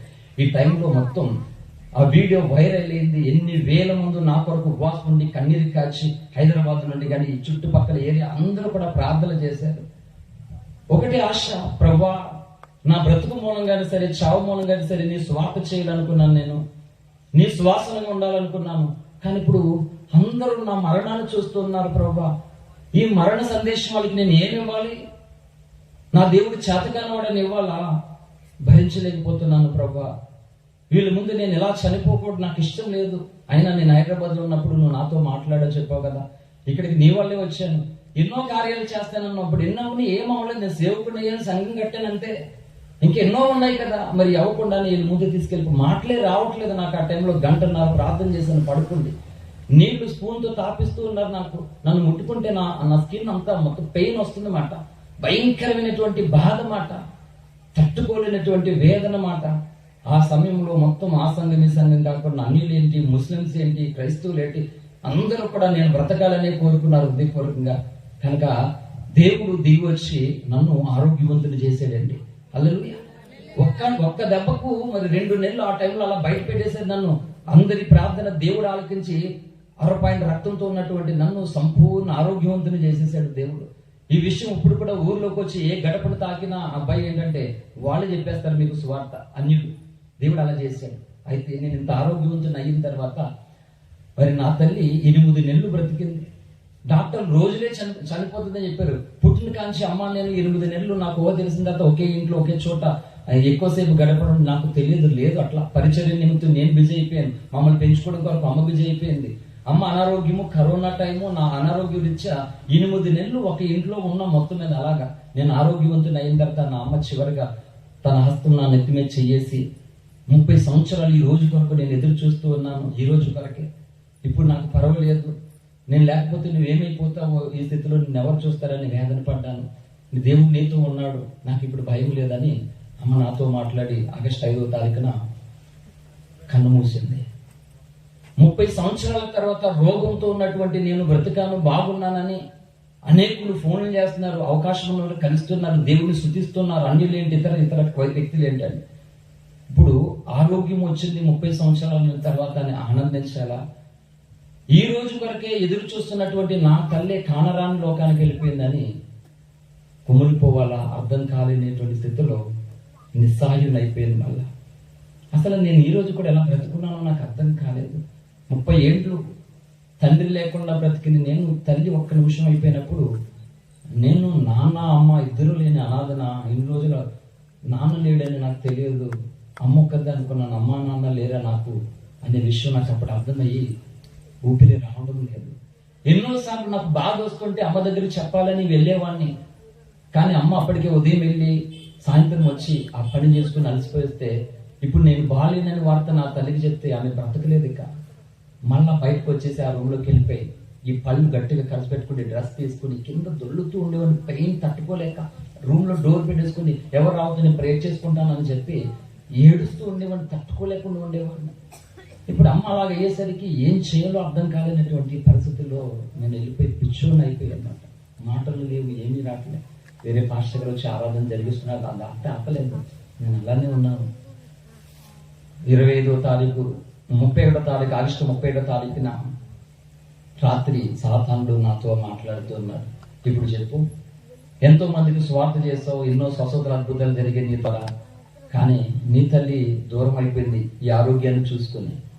ఇప్పుడు కూడా నీ దేవుడు గొప్పవాడని చెప్తావా, న్యాయవంతుడని చెప్తావా? ఇక్కడ ఎలా సేవ చేస్తావు? నువ్వు చేస్తావేమో, ఎవడు ఎన్నడు నీ మాట, ఎందుకు చచ్చిపో అంటున్నాడు. భయంకరమైన డిప్రెషన్లో ఆ యొక్క సౌండ్కి పిచ్చోని అయిపోతున్నాను నేను. ఇంకా తట్టుకోలేక, ప్రభా నా వల్ల కాదు, అమ్మలేని లోకంలో నేను బ్రతకలేని, 25 రోజులు ఎలా గడిసే నాకు తెలియదు, నన్ను తీసుకెళ్ళిపో, నాకొద్దు, నేను చేయను నీ సేవ, నాకొద్దు. ఇన్ని సంవత్సరాలు నా తల్లి నా కోసం చూసింది, ఇప్పుడు అమ్మ లేకుండా నేను ఆరోగ్యవంతునయ్యానని ఎవరు చెప్పాలి నీ సాక్ష్యాన్ని? నేను భరించలేని బాధని, నన్ను తీసుకెళ్ళిపో ప్రభు అని చాలా ఏడుస్తూనే ఉన్నాను. ప్రభు నాతో మాట్లాడారు. ఆ రాత్రి మిడ్నైట్ 12:30 తర్వాత నాతో మాట్లాడారు. ఇంతకాలం 1-2 పాయింట్ల రక్తంతో ఇన్ని స్థలాల్లో నేను నిన్ను వాడుకున్నాను, నువ్వు నాకు కావాలి, ఆమెతో నాకు పని లేదు, ఎన్నో కార్యాలు ఉన్నాయి నీ ద్వారా నేను చేయబోతున్నది, కనుక నా కుమారుడు ధైర్యం తెచ్చుకో. అయినా మీ అమ్మ ఎక్కడికి వెళ్ళి నా దగ్గరే కదా ఉందని ప్రభు నాతో మాట్లాడి ధైర్యపరిస్తే మళ్ళా 2020 అప్పటికి కరోనా టైం, ఆ తర్వాత నుంచి మళ్ళా ఈ నూతనమైనటువంటి పరిచర్యను నేను ఆరంభించాను అన్నమాట. 2005 నుండి ఈ 2024 వరకు కూడా మరి ఇన్ని రాష్ట్రాలలో ఎన్నో వందల ప్రాంతాలలో ప్రభుని ప్రకటిస్తూ, ఇంకా చాలా స్థలాల్లో సేవకులు తయారవుతూ ప్రభు నాకు ఇచ్చినటువంటి విజన్ దర్శనం ఏంటంటే, అనేక సంఘాలు నువ్వు కట్టాలి, అనేక మంది సేవకులు నీ ద్వారా తయారవుతారు, వారిని నా కొరకు నువ్వు పెంచాలి అని ప్రభు నా చెప్పాడు. దేవుని ఎదుట యోగ్యని గాను, సిగ్గుపడనక్కర్లేని పనివాని గాను, సత్యవాక్యమును సరిగా ఉపదేశించువాని గాను, ఒకటి తిమోతి లాగా వారిని పెంచాలి, ధనాపేక్ష లేనటువంటి సేవకులుగా వారిని తయారు చేయాలి నువ్వు అని ప్రభు నాకు చెప్పాడు. ఆ విధంగా అనేక స్థలాల్లో తయారవుతున్నారు, నూతన సంఘాలు, బ్రాంచ్లు కట్టబడుతున్నాయి. ప్రస్తుతం నేను 4 సంఘాలు నడిపిస్తూ ఉన్నాను. 100 కిలోమీటర్ల దూరంలో ఉన్నటువంటి నరసాపురం నాకు బైక్ మీద వెళ్ళి వస్తుంటాను అన్నమాట నేను. సో ఈ విధంగా జరిగింది. ఇంకా నేను బ్రతికి ఉన్నప్పుడు ఏ రోజు కూడా అమ్మకి నా బాధ చెప్పుకోవడానికి అవకాశం లేదు. హాస్పిటల్లో పెడుతున్నప్పుడు ఎలా ఉందంటే అలాగే ఉందా, ఎట్లా చెప్పేవాడు అంతే. అది చివరిగా పాడుతూ ఈ సాక్ష్యాన్ని ముగించుకుని తర్వాత మనం వాక్య సందేశానికి మనం వెళ్ళిపోవడం. హల్లెలూయా.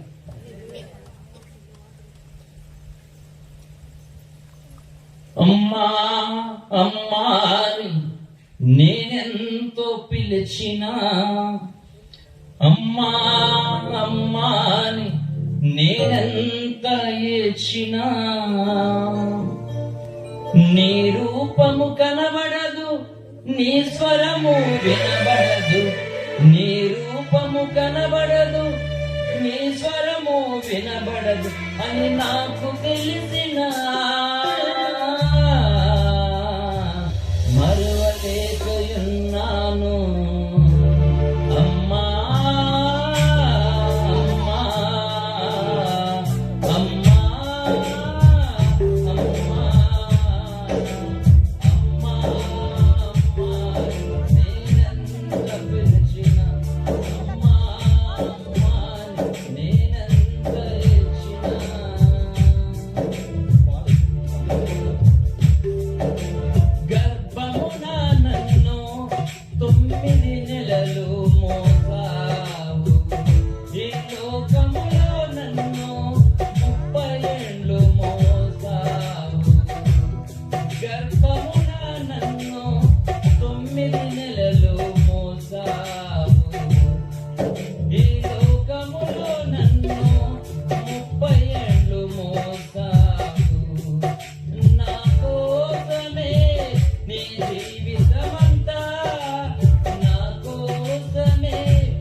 కూడా అమ్మ ఒడిలో పడుకుండి నా బాధ చెప్పడానికి అవకాశం లేదు. ఎందుకంటే ఆ భయంకరమైనటువంటి బాధతో ఎలా ఏడుస్తానో నాకే తెలియదు మాట. ఎందుకంటే అందులోనూ అమ్మ, మనకి ఇష్టమైన వ్యక్తుల దగ్గర చాలా ఓపెన్గా ఉంటాం కదా, అందులోనూ ఇష్టమైనటువంటి ఎంతో ప్రేమించే అమ్మ దగ్గర ఇంకా ఒడి దొరికిందంటే ఇంకెలా ఉంటాం, ఈత కొట్టినట్టు ఉంటుంది మాట. కనుక గుండెల్లో ఉన్నటువంటి ఆవేదన అంతా బయటకు వచ్చేస్తుంది. కానీ ఆమె భరించలేదు మాట. అందుకని పక్కనే అమ్మ ఉన్న పక్క రూమ్లోకి వెళ్ళి ఏడ్చేవాడిని అమ్మకి చెప్పలేదండి. ఇదంతా కూడా అమ్మ చనిపోయిన తర్వాత పాట రూపంలో చెప్పాను అమ్మకి. ఎంత అసలు తట్టుకోలేని మాట. నిజానికి చెప్తున్నాను, ఈరోజు యేసయ్య లేకపోతే నేను బ్రతికేవాడిని కాదు. అంటే అమ్మ లేకపోయినా నాన్న లేకపోయినా అమ్మలో ప్రేమ నాన్నలో ప్రేమ యేసయ్యలో నుండి ఈ రోజు నేను అనుభవిస్తూ బ్రతుకుతూ ఉన్నాను. మనుషులు రొట్టు వలన మాత్రమే కాదు కానీ దేవుని నోటి నుంచి వచ్చే ప్రతి మాట వలన బ్రతుకునని మరి మార్కు సువార్త 4:4 మత్తయి లూకాలో 4:4 చెప్పినట్లుగా దేవుడు నా జీవితంలో అక్షరాల జరుగుతుంది. రక్తము లేకపోయినా ఆరోగ్యం లేకపోయినా మరి యేసయ్య ప్రేమతో యేసయ్య నాకు ఇచ్చినటువంటి శక్తి చేత అభిషేకము చేత ఇంతకాలం నేను అలా బ్రతికాను. అమ్మ చనిపోయినటువంటి ఆ ప్రాంతంలో ఎన్నో రకాల అవమానాలు నిందలు భరించి అమ్మ లేని గాయం ఒకటి, ఈ వేదనలతోటి మరలా నా పరిచర్యను ప్రారంభించాను. తమ్ముడు ఆరోగ్యవంతుడయ్యాడు, మళ్ళా అమ్మ లేనటువంటి బాధతో కృంగిపోయి ఏమైపోతాడని మరి కరోనా తర్వాత 2001లో అన్నయ్య తమ్ముడు ఒక ప్రార్థన పరివారం ఉంది, ఒకవేళ నువ్వు పెళ్ళంటూ చేసుకుంటే ఎలాంటి వ్యక్తి నీకు ఉండాలని నువ్వు కోరుకునేవాడు. నేనున్నాను, నాకు క్యాష్ లేదు, ₹1 నాకు కట్నం వద్దు అమ్మాయి దగ్గర. ఆ అమ్మాయి నేను ఏ దేవుడిని అయితే ఆరాధిస్తూ ఉన్నానో ఆ దేవుని కొరకు నాతో చావడానికి కూడా రెడీ అయిపోతే నాకు అలాంటి అమ్మాయి కావాలి. లేకపోతే ఏసన్న గారి లాగా పెళ్లి చేసుకోకుండా నేను ఉండిపోవాలి. నాకు మళ్ళీ ఈ పోరాటాలు నేను చేయలేను, నాకు వద్దు. పాస్టర్ అంటే ఈరోజు చాలా మంది అనుకుంటారు కదా, లగ్జరీగా బతుకుతారండి వాళ్ళు, నెత్తిమే చేసి టచ్ అంటే ఈ కానుకలు తీసుకుని హ్యాపీగా ఉంటుంది అని అనుకుంటారు. కాదు కాదు, అందరూ అలా ఉండరు. పాస్టర్లు అంటే అందరి సుఖాల కొరకు తన సుఖాన్ని మర్చిపోయి, అందరి ఆనందం కొరకు తన ఆనందాన్ని మర్చిపోయి, తల్లి తన బిడ్డలు కనడానికి ప్రసవేదన పడుతున్నట్లుగా గలతీ 4:19 ప్రకారంగా నిశ్చయమైనటువంటి దైవజనుడు ప్రసవేదన పడతాడు మాట. పౌలు అలాంటి ప్రసవేదన పడ్డాడు. అందరూ ఒకలా ఉంటారు. సమాజం పాస్టర్లకి ఏంటి అనుకుంటారు. ఈరోజు నాకు శాలరీ ఎంత వస్తుందని అడుగుతారు. చెప్పాను ప్రతి వ్యక్తికి కూడా. నా దగ్గర ఎందుకు పనికిరానటువంటి నా స్నేహితులు ఈరోజు లక్ష సంపాదిస్తున్నారు నెలకి. వాళ్ళ ముందు స్కూల్లో కూడా స్పోర్ట్స్లో అన్నింటిలో టాపర్గా ఉండేవాడిని నేను. కానీ ఈరోజు నేను మోకాళ్ళు అయిపోతే నాకు నిద్ర రాదు, మోకాళ్ళు అయిపోతే కడుపు నిండదు, మోకాళ్ళు అయితే నాకు బ్రతుకులేదు మాట. డబ్బు కోసం బ్రతకట్లేదు ఈరోజు. అలాగే యేసయ్య మరి అన్నయ్య అలా చెప్పాడు, అమ్మాయిని చూడకుండా, అమ్మాయి పేరేంటి అడగకుండా, పాటలు వచ్చో ప్రార్థన వచ్చో ఏం అడగకుండా అన్న ఒకటే చెప్పాడు, ప్రార్థనా పరుగాలు అని చెప్తే ఒకటే అన్న, ఇప్పుడే అమ్మను పోగొట్టుకుని ఉన్నాను, ఇప్పుడు నాకు పెళ్ళి అన్నయ్య, పెళ్ళి సంతోషంగా చేసుకుంటారు కదా. నాకు నా బ్రతికంతా కూడా అమ్మ లేనటువంటి ఆ బాధ లోటు అలానే ఉండిపోతుంది. నాకు పరిచయకి వెళ్ళొచ్చు అని ఇలా వాక్యం చెప్తూ ఇంటికి వెళ్ళిన తర్వాత అర్ధరాత్రి అయ్యేది, అమ్మ కూడా తీసుకుని నా గుండెల మీద పడుకొని ఏడ్చుకుంటూ ఎప్పుడు పడుకునే వాళ్ళకి తెలిసేది కాదు. అలా ఏడిస్తేనే కానీ నాకు హృదయం తేలిక అయ్యేది కాదు. ప్రతిరోజు అమ్మకి, అమ్మ ఫలానా స్థలానికి నేను వెళ్ళాను, అక్కడ దేవుడు నన్ను ఇలా వాడుకున్నాడు అని మా అమ్మకి చెప్తాను. నేను వెళ్ళి ఇంకొకరికి చెప్పాను నేను. అలా దేవుడు మరి బలపరిచి తర్వాత 2001 నవంబర్ 26వ తారీఖున మరి నాకు అన్నయ్య సంఘం అందరూ కలిపి మ్యారేజ్ చేశారు. నా బాబు పేరు ఎస్తేరు. ప్రస్తుతం నాకు 11 నెలల బాబు కూడా ఉన్నాడు. సో దేవుడు ప్రస్తుతం నాకు 2 సంఘాలు ఎవ్రీ సండే జరుగుతున్నాయి. ఇంకా నరసాపురం, అమలాపురం, కోనసీమ జిల్లాలో ప్రతి నెల అక్కడ ప్రార్థన జరుగుతుంది. ఇంకా 2 తెలుగు రాష్ట్రాలతో పాటు ఇతర రాష్ట్రాల్లో కూడా ప్రతిరోజు ప్రేయర్స్ ఉంటాయి. ప్రతిరోజు ఏదో ఒక స్థలంలో నేను వాక్యం చెప్తూనే ఉన్నాను. ప్రస్తుతం 20 రోజులు బట్టి నాకు నిద్రపోలేదు మొత్తం. నేను చాలా బిగ్గానే వచ్చాను జర్నీ చేసుకొని. పాస్టర్ గారు అన్నారు, మనం బాగున్నావు కదా అంటే, 20 రోజుల నుంచి ఫుడ్ లేదు, నాకు నిద్ర లేదు. పైగా ఎండలు ఎలా ఉన్నా చూశారు కదా, 100 కిలోమీటర్లు వన్ సైడ్ బైక్ మీద జర్నీ మాట. అలా ప్రయాణాలు చేస్తూ విపరీతంగా ఎండలో తిరుగుతూ స్వార్థ చేస్తూ ఎవ్రీ మంత్ సంఘం మేమంతా కూడా అనేక ప్రాంతాలకు వెళ్ళి స్వార్థ ప్రకటిస్తాం. డోర్ టు డోర్ కరపత్రికలు ఇచ్చి మెగాఫోన్లో వీధుల్లో, స్ట్రీట్లో, రోడ్లో గాస్పల్ చేస్తూ వస్తూ ఉన్నాం. ఇలా దేవుడు పరిచర్యలో మరి ఇలా వాడుకుంటున్నాడు. ఇంకను ఎందుకైతే దేవుడు ఎలాంటి దుర్పరిస్థితుల నుండి నన్ను కాపాడి స్వస్థపరిచి మరి సంఘ కాపరిని చేసి వివాహితని చేశాడో ఆ ఉద్దేశం ఈ భూమి మీద పరిపూర్ణంగా దేవుడు నాలో నెరవేర్చి అనేక సంఘాలను కట్టి అనేక మంది దైవజనులు తయారు చేసి అనేకులకి రక్షణ స్వార్థ ప్రకటించడానికి దేవుడు ఇంకనూ నాకు ఆరోగ్యము, ఆత్మాభిషేకం ఇచ్చి నన్ను వాడుకున్నట్లుగా మీరందరూ ప్రార్థన చేయవలసిందిగా కోరుతూ ఈ సాక్ష్యాన్ని ముగిస్తూ ఉన్నాను. థ్యాంక్ యూ, అందరికీ వందనాలు. మంచిది. కనుక కొద్ది నిమిషాలు మరి సాక్ష్యాన్ని అయిపోయింది కనుక దేవుని యొక్క వాక్యాన్ని కూడా ధ్యానం చేసుకుని, ఎందుకంటే ఎన్ని సాక్ష్యాలు చెప్పి ఇంత ఆరాధన చేసి పాటలు పాడినా మరి దేవుని వాక్యము లేకుండా ఏది చేయబడలేదు గనక వాక్యమే మనకు ఆధారం. అసలు ఈ రోజు నేను బ్రతకడానికి కూడా కారణము ఈ వాక్యమే. వాక్యం పిచ్చోని నేను 20 సార్లు బైబిల్ గ్రంథాన్ని చదివాను. నేను రక్తము లాస్ అవుతూ కళ్ళు చీకటైపోతున్నా మరి గంటల తరబడి ప్రార్థనలో కొన్ని వందల మంది భక్తుల జీవిత చరిత్రలో Indian histories, Mahatma Gandhi, Ambedkar, Allu Sitaramaraju, so అవసరమైనవన్నీ కూడా బుక్స్ చదువుతూ బైబిల్ చదువుతూ మరి 20 సార్లు పరిశుద్ధ గ్రంథాన్ని చదవడానికి దేవుడు మరి ఎంతో కృప చూపించాడు. నేనైతే ఎక్కడ బైబిల్ కాలేజీలో బైబిల్ ట్రైనింగ్ కూడా నేను వెళ్ళలేదు. కనుక దేవుడు ఆ రీతిగా మరి నాకు అటువంటి దైవజనులు ఇచ్చారు, అలాగే నన్ను పెంచారు. అలాగే దేవుని సన్నిధిలో నిత్యము ప్రార్థనలో నేను పెంచబడుతూ దేవుని స్వరాన్ని వింటూ అమ్మఒడే యేసయ్య ఒడైపోయింది నాకు. అలాగే ఈరోజు చాలా హ్యాపీగానే ఉన్నాను, ఎందుకంటే నాకు యేసయ్య ఒడి దొరికింది. ఆయన ఒడిలో ఉంటాను నేను ఎల్లప్పుడు. ప్రభు వచ్చి మాట్లాడతారు, అనేక సంగతులు అనేక కార్యాలు ప్రభు నేర్పిస్తూ వచ్చారు. మంచిది. క్లుప్తమైనటువంటి వాక్య సందేశము కొరకు మత్తయి సువార్త 22వ అధ్యాయము 31, 33 వచనాలు కలిగినటువంటి వాక్య భాగాన్ని మూలవాక్యంగా నేనే చదువుతూ ఉన్నాను. దయచేసి నాతో పాటు అందరూ కూడా ఏకీపించవలసిందిగా మనవి చేస్తూ ఉన్నాను. నేను అబ్రాహాము దేవుడను, ఇస్సాకు దేవుడను, యాకోబు దేవుడనే ఉన్నానని దేవుడు మీతో చెప్పిన మాట మీరు చదవలేదా? ఆయన సజీవులకే దేవుడు గాని మృతులకు దేవుడు కాడని వారితో చెప్పెను. జనులది విని ఆయన బోధకు ఆశ్చర్యపడిది. ఈ పరిశుద్ధ వాక్య భాగాన్ని దేవుడు మన వెనుకడలో ఆశీర్వదించును గాక. ఆమేన్, ఆమేన్. మంచిది. ఎలాగ ఇందాక ప్రార్థన చేస్తాం కనుక కొద్ది నిమిషాలు మీరు ఓపుకుతూ ఉంటే మరి కార్యక్రమాన్ని మనం ముగించుకోవచ్చు. మంచిది. హల్లెలూయా. మరి ఇందాక దైవజనులు యోబయ్య గారు చెప్పినట్లుగా దాదాపు 2013, 2014 ఆ ప్రాంతంలో ఆ ప్రాయంలో మరి వారు కార్యక్రమాన్ని దేవుని యొక్క మరి సభలను నిర్వర్తించుకుని తిరిగి స్టేషన్కి వెళ్తున్నప్పుడు నేను బస్సులో కలిశాను. ఆయన చూస్తూ ఉన్నప్పుడు ఈయన దైవజనంలో ఉన్నాడు అని నాకు అనిపిస్తుంది మాట. నాకు బోడు మంది అంటారు కదా మనుషులు, అందరూ అసలు క్రైస్తవులు కాదు, మనకెట్లా తెలుస్తుంది? అందులో నువ్వు యోగయ్యని చేసినప్పుడు ఈయన దైవజనంలో ఉన్నాడని చెప్పేసి నేను ఆయనకి ప్రైజ్ లాడ్ అయ్యారని చెప్పాను. ప్రైజ్ లాడ్ అమ్మా అది పాస్టరా అని అడిగాను. అవునండి. మీరు ఎక్కడంటే మాది కాకినాడ ప్రాంతం, ప్రస్తుతం ఇక్కడ హైదరాబాద్లోనే మేము ఉంటున్నాం అంటే ఇలా సభలకు వచ్చాం, రాక్ చర్చికి వచ్చారు వాళ్ళు అని చెప్పేసి అన్న. అప్పుడు మొదటిసారి కలిసాం వాళ్ళ ఫ్యామిలీతో. మళ్ళా 13 సంవత్సరాల తర్వాత ఇప్పుడు రెండోసారి కలుస్తున్నాం. మధ్యలో కొన్నిసార్లు కాల్ మాట్లాడుకున్నాం. నా మ్యారేజ్ కి తను రావడానికి అవ్వలేదు, సిస్టర్ గారి మ్యారేజ్ కి నేను కూడా రావడానికి అవకాశం లేదు. మరి ఇన్ని సంవత్సరాల తర్వాత దేవుడు తన అనాది కాల సంకల్పం చొప్పున మళ్ళీ ఈ అవకాశం నాకు ఇచ్చాడు. హల్లెలూయా. మంచిది. ఈయన చెప్తున్నాడు, ప్రభువును రక్షకుడైన యేసయ్య చెప్తున్నాడు, అబ్రాహాము దేవుడు, ఇస్సాకు దేవుడు, యాకోబు దేవుడట. అంతేకాదు ఆయన ఎవరికి దేవుడట? సజీవులకే దేవుడు గాని మృతులకు దేవుడు కాడు అట. ఈ రోజు యేసు ప్రభు అనేటువంటి ఒక మాట, ఒక వర్డ్ వినబడుతూ ఉంటే సోదరులు ఎగిసిపడుతూ ఉన్నారు. సముద్ర కెరటాలు ఎగిసిపడుతున్నట్లుగా ఎగిసిపడుతూ ఉన్నారు. ఎందుకు అంటే ఈ యేసు ప్రభు అనేటువంటి వ్యక్తి మాలవాళ్ల దేవుడు, మాదిగ వాళ్ళ దేవుడు, అమెరికా దేవుడు, తెల్లవాళ్ళ దేవుడు అని మాట్లాడుతున్నారు. అంటే యేసు ప్రభు కోసం నువ్వు ఏమేమో చెప్పుకొని ఏ పుస్తకంలో చదివావు నువ్వు అంటే అది ఏం అవసరంలే. కానీ ఎలాంటి దేవుడట? మాల మాదిగల దేవుడు, అమెరికా దేవుడట. ఇలా మాట్లాడుతూ నాకు ఒక మాస్టర్ గా మాట్లాడుతున్నారు.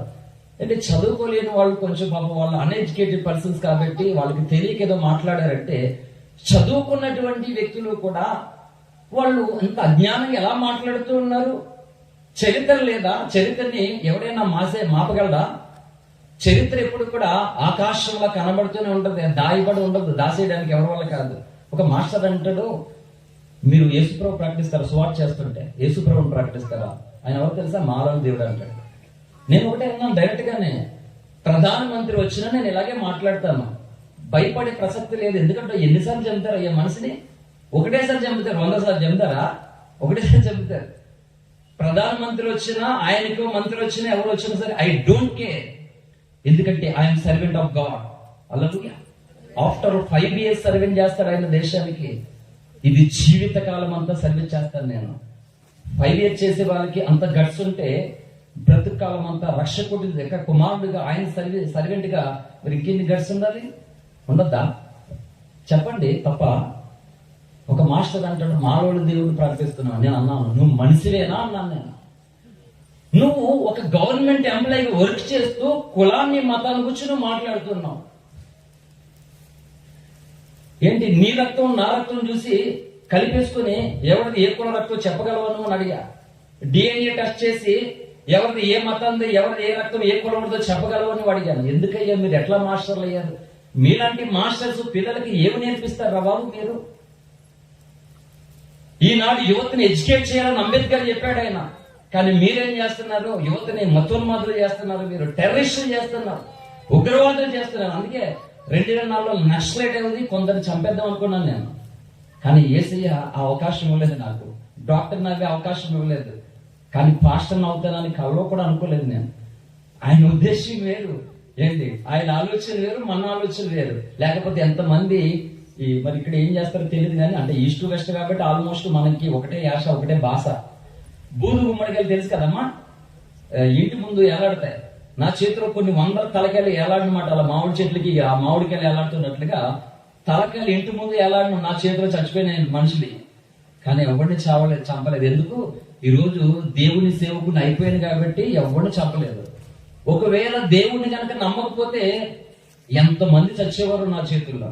కనుక దేవుడి కోసం ఈ పాటకి అర్థం అవ్వాలి. ఆయన రక్షించే దేవుడు కానీ శిక్షించే దేవుడు కాదు. ఒకడు అంటాడు దేవుడు రక్షిస్తాడా? దేవుడు అలా కాదు. దేవుడు ఎలా ఉంటాడు సార్? దుష్ట శిక్షణ శిష్ట సంరక్షణ సంభవామి యుగే యుగే. దేవుడు శిక్షించాలరా అన్నాడు. అయితే ఎవడైనా సరే లోకంలో నాలో ఏ తప్పు లేదని ఎవరైనా చెప్పగలడేమో? నువ్వు పూజించేటువంటి వారు, నువ్వు చేసేటువంటి వారు, నువ్వు ప్రతి ఒక్కరు చెప్పండి పోని, నాలో పాపం ఉన్నదని ఎవడు స్థాపింపగలడని ఈ లోకాన్ని సవాలు చేసిన వాడు ఏకేశ్వరుడు, సర్వేశ్వరుడు, లోకరక్షకుడు, మరియతనుడు, దేవతనుడు, నజరేయుడైన యేసు మాత్రమే. హల్లెలూయా. ఎవరు చెప్పలేదు ఆ మాట, ఆయన మాత్రమే చెప్పగలిగాడు. ఎందుకంటే మనం అందరం అనేక విషయంలో తప్పిపోతున్నాం అని యాకోబు భక్తుడు చెప్పాడు మాట. తప్పిపోతున్నాం అనేక విషయాల్లో. కనుక నేను అన్నాను, ఏంటి దేవుడు నమ్ముకుంటే మాలోని దేవుడు అని నువ్వు చెప్పావా? సరే, నా ఫ్రెండ్లో కూడా SC వాళ్ళు ST వాళ్ళు కూడా ఉన్నారు. మరి వాళ్ళు కూడా లోకంలో ఉన్నటువంటి దేవతల దేవుడు నమ్మిన వాళ్ళు ఉన్నారు. మరి అందులో కొందరు యేసుప్రభుని నమ్మితే ఈ మాలవాళ్ళ దేవుడు అని మాదిగొడి దేవుని ఎట్లా మాట్లాడతారు మీరు? పోనీ ఏ చరిత్రను నువ్వు చదువుకున్నావు చెప్పు. ఎందుకయ్యా మీరు దేశాన్ని నాశనం చేయడానికి తయారవుతారు? మీరు మీ వల్ల దేశానికి సమాజానికి మేలు ఏమీ జరగదు. ఈరోజు అనేక మంది చదువుకున్న వాళ్ళ మాటలు ఎలా ఉన్నాయన్నమాట. ఒకడు అమెరికా దేవుడు అంటాడు. అమెరికా చరిత్ర తెలిసేవేనా? అమెరికా ఉనికి తెలిసే పోనీ ఇప్పుడైనా గూగుల్లోకి వెళ్ళి సెర్చ్ చేయని పోనీ. పై క్రైస్తవ భాషలన్నీ అభూత కల్పన చెప్తారు. వాళ్ళు అలాగే మాట్లాడతారు. వాళ్ళ మతాన్ని వాళ్ళ దేవుడిని అనికేసుకుని మాట్లాడితే మతాన్ని దేవుడిని అనికేసుకోవడం చెప్పట్లేదు. ఏదైతే వాస్తవం ఉందో దాన్నే చెప్తాడు ఒక క్రైస్తవుడు. హల్లెలూయా. ఫాల్స్ అవసరం లేదు, అబద్ధం అవసరం లేదు. వాస్తవముగా చారిత్రకంగా అన్ని రకాలుగా నిరూపించబడినటువంటిదే అసలైనటువంటి దైవము. ఈరోజు దేవుడి కోసం మాట్లాడితే చాలు మండిపడిపోతూ ఉన్నారు.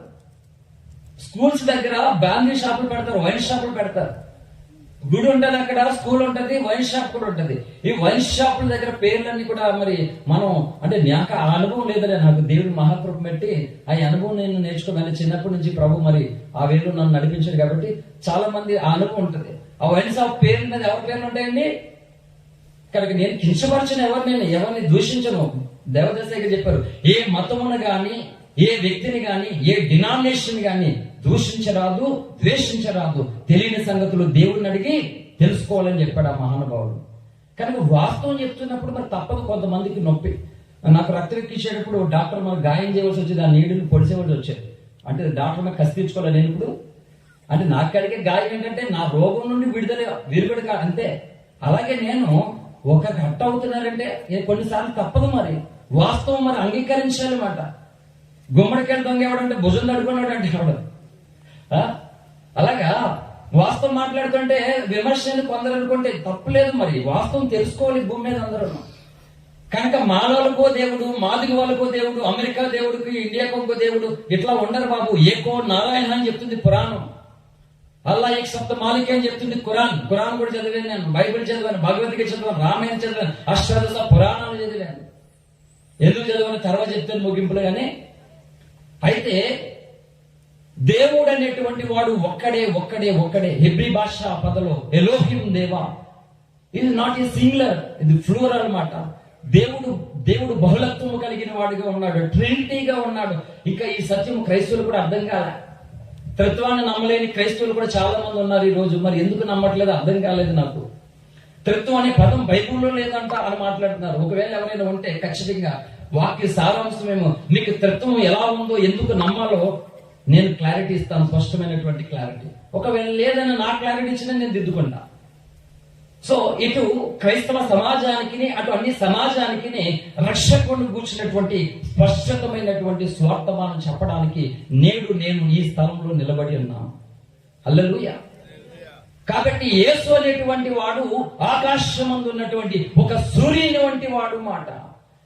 పాకిస్తాన్ వాళ్ళకి ఆ సూర్యుడే ఉన్నాడు, ఇండియా వాళ్ళకి అదే సూర్యుడు ఉన్నాడు. ఇండియాకి పాకిస్తాన్కి పడదు కదా మరి. కాబట్టి ఇండియా సూర్యుడు పాకిస్తాన్ మా పొద్దు ఇండియా సూర్యుడు అని వాళ్ళు, పాకిస్తాన్ సూర్యుడు మా పొద్దుని ఇండియా వాళ్ళు తగివేసుకుందాం. మళ్ళా కాశ్మీర్ కొరకు గొడవేసుకున్నట్లుగా మళ్ళీ సూర్యుడి కోసం గొడవేసుకుందామా, లేకపోతే సూర్యుడిని సరిసమానం చేసుకుందామా? అవుతుంది పని. ఆకాశమందున సూర్యుని వలనే దేవుడొక్కడండి, ఆకాశమందలి సూర్యుని వలనే దేవుడొక్కడండి. నరుడై పుట్టిన దేవుని నామం యేసు స్వామి సుండి, వెలపల వెనకదండగండి. నరుడై పుట్టిన దేవుని నామం యేసు స్వామి సుండి, వెలపల వెనకదండగండి. వినుము సోదర పరమ గురుని బోధ, నమ్మిన తొలగు నరక బాధ.